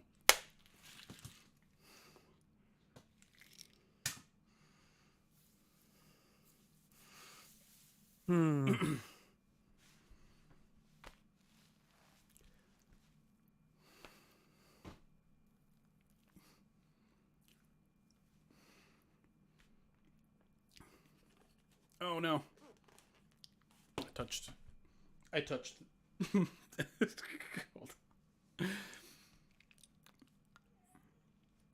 Zazu's not happy about this. Not in the eye.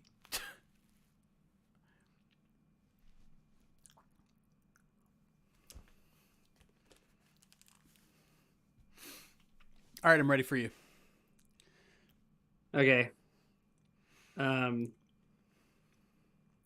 Like forehead?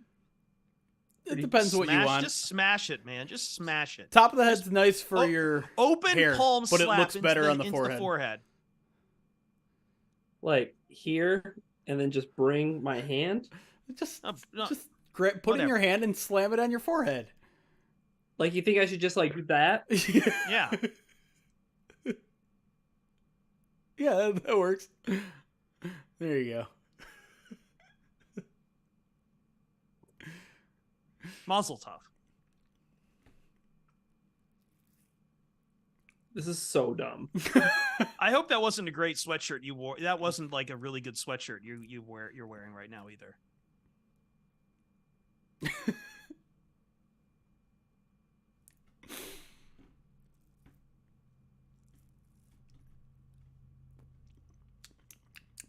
Oh. Well, guys, it's been a great stream. I think it's probably time to get out of here. It's November 6th. We're only a fifth of the way through. But hey, that means we're on one hell of a pace. Because if we keep up this pace, what are we at right now? I can't see anything. I don't I don't have my glasses on. I mean, we're technically at like over $1,000 a day. Yeah, which is insane. I mean, if we hit 25K last year, which means we're on pace for over 30, because remember, this is going to go into a little bit into December too. So it's a hell of a pace. Keep it up, y'all. This was a hell of a stream too, by the way. You guys really came out in full force. And I hope you got your money's worth. Ryan looks upset. Yep. Thanks, guys. Let me see if I can find someone to raid real quick. I thought maybe my buddy John Blevins would be streaming, but it doesn't look like it. Let me see what I got. What about Bridget Case? Oh yeah, She's been rating us back and forth. Bridget she Case rated us, I think, on our Raiders post game, so might as well give it back. Absolutely. She's live for Monday Night Football. Yeah, she's a big sports streamer. Live streaming almost every big sporting event. Yep, she's a former NFL cheerleader and everything. So yeah. So yeah, why don't you hang around, watch some Monday Night Football with her, talk about the Lions' upcoming matchup against the Chargers and how you're scared now that they're beating a crappy Jets team. Anyways, we'll be back tomorrow night, me and Eric for Midweek Mailbag. And that's all I got to say, y'all. Yeah, we're going to hit the showers. And maybe the toilet. Who knows? Anyways, we'll see you guys tomorrow. Bye. Bye.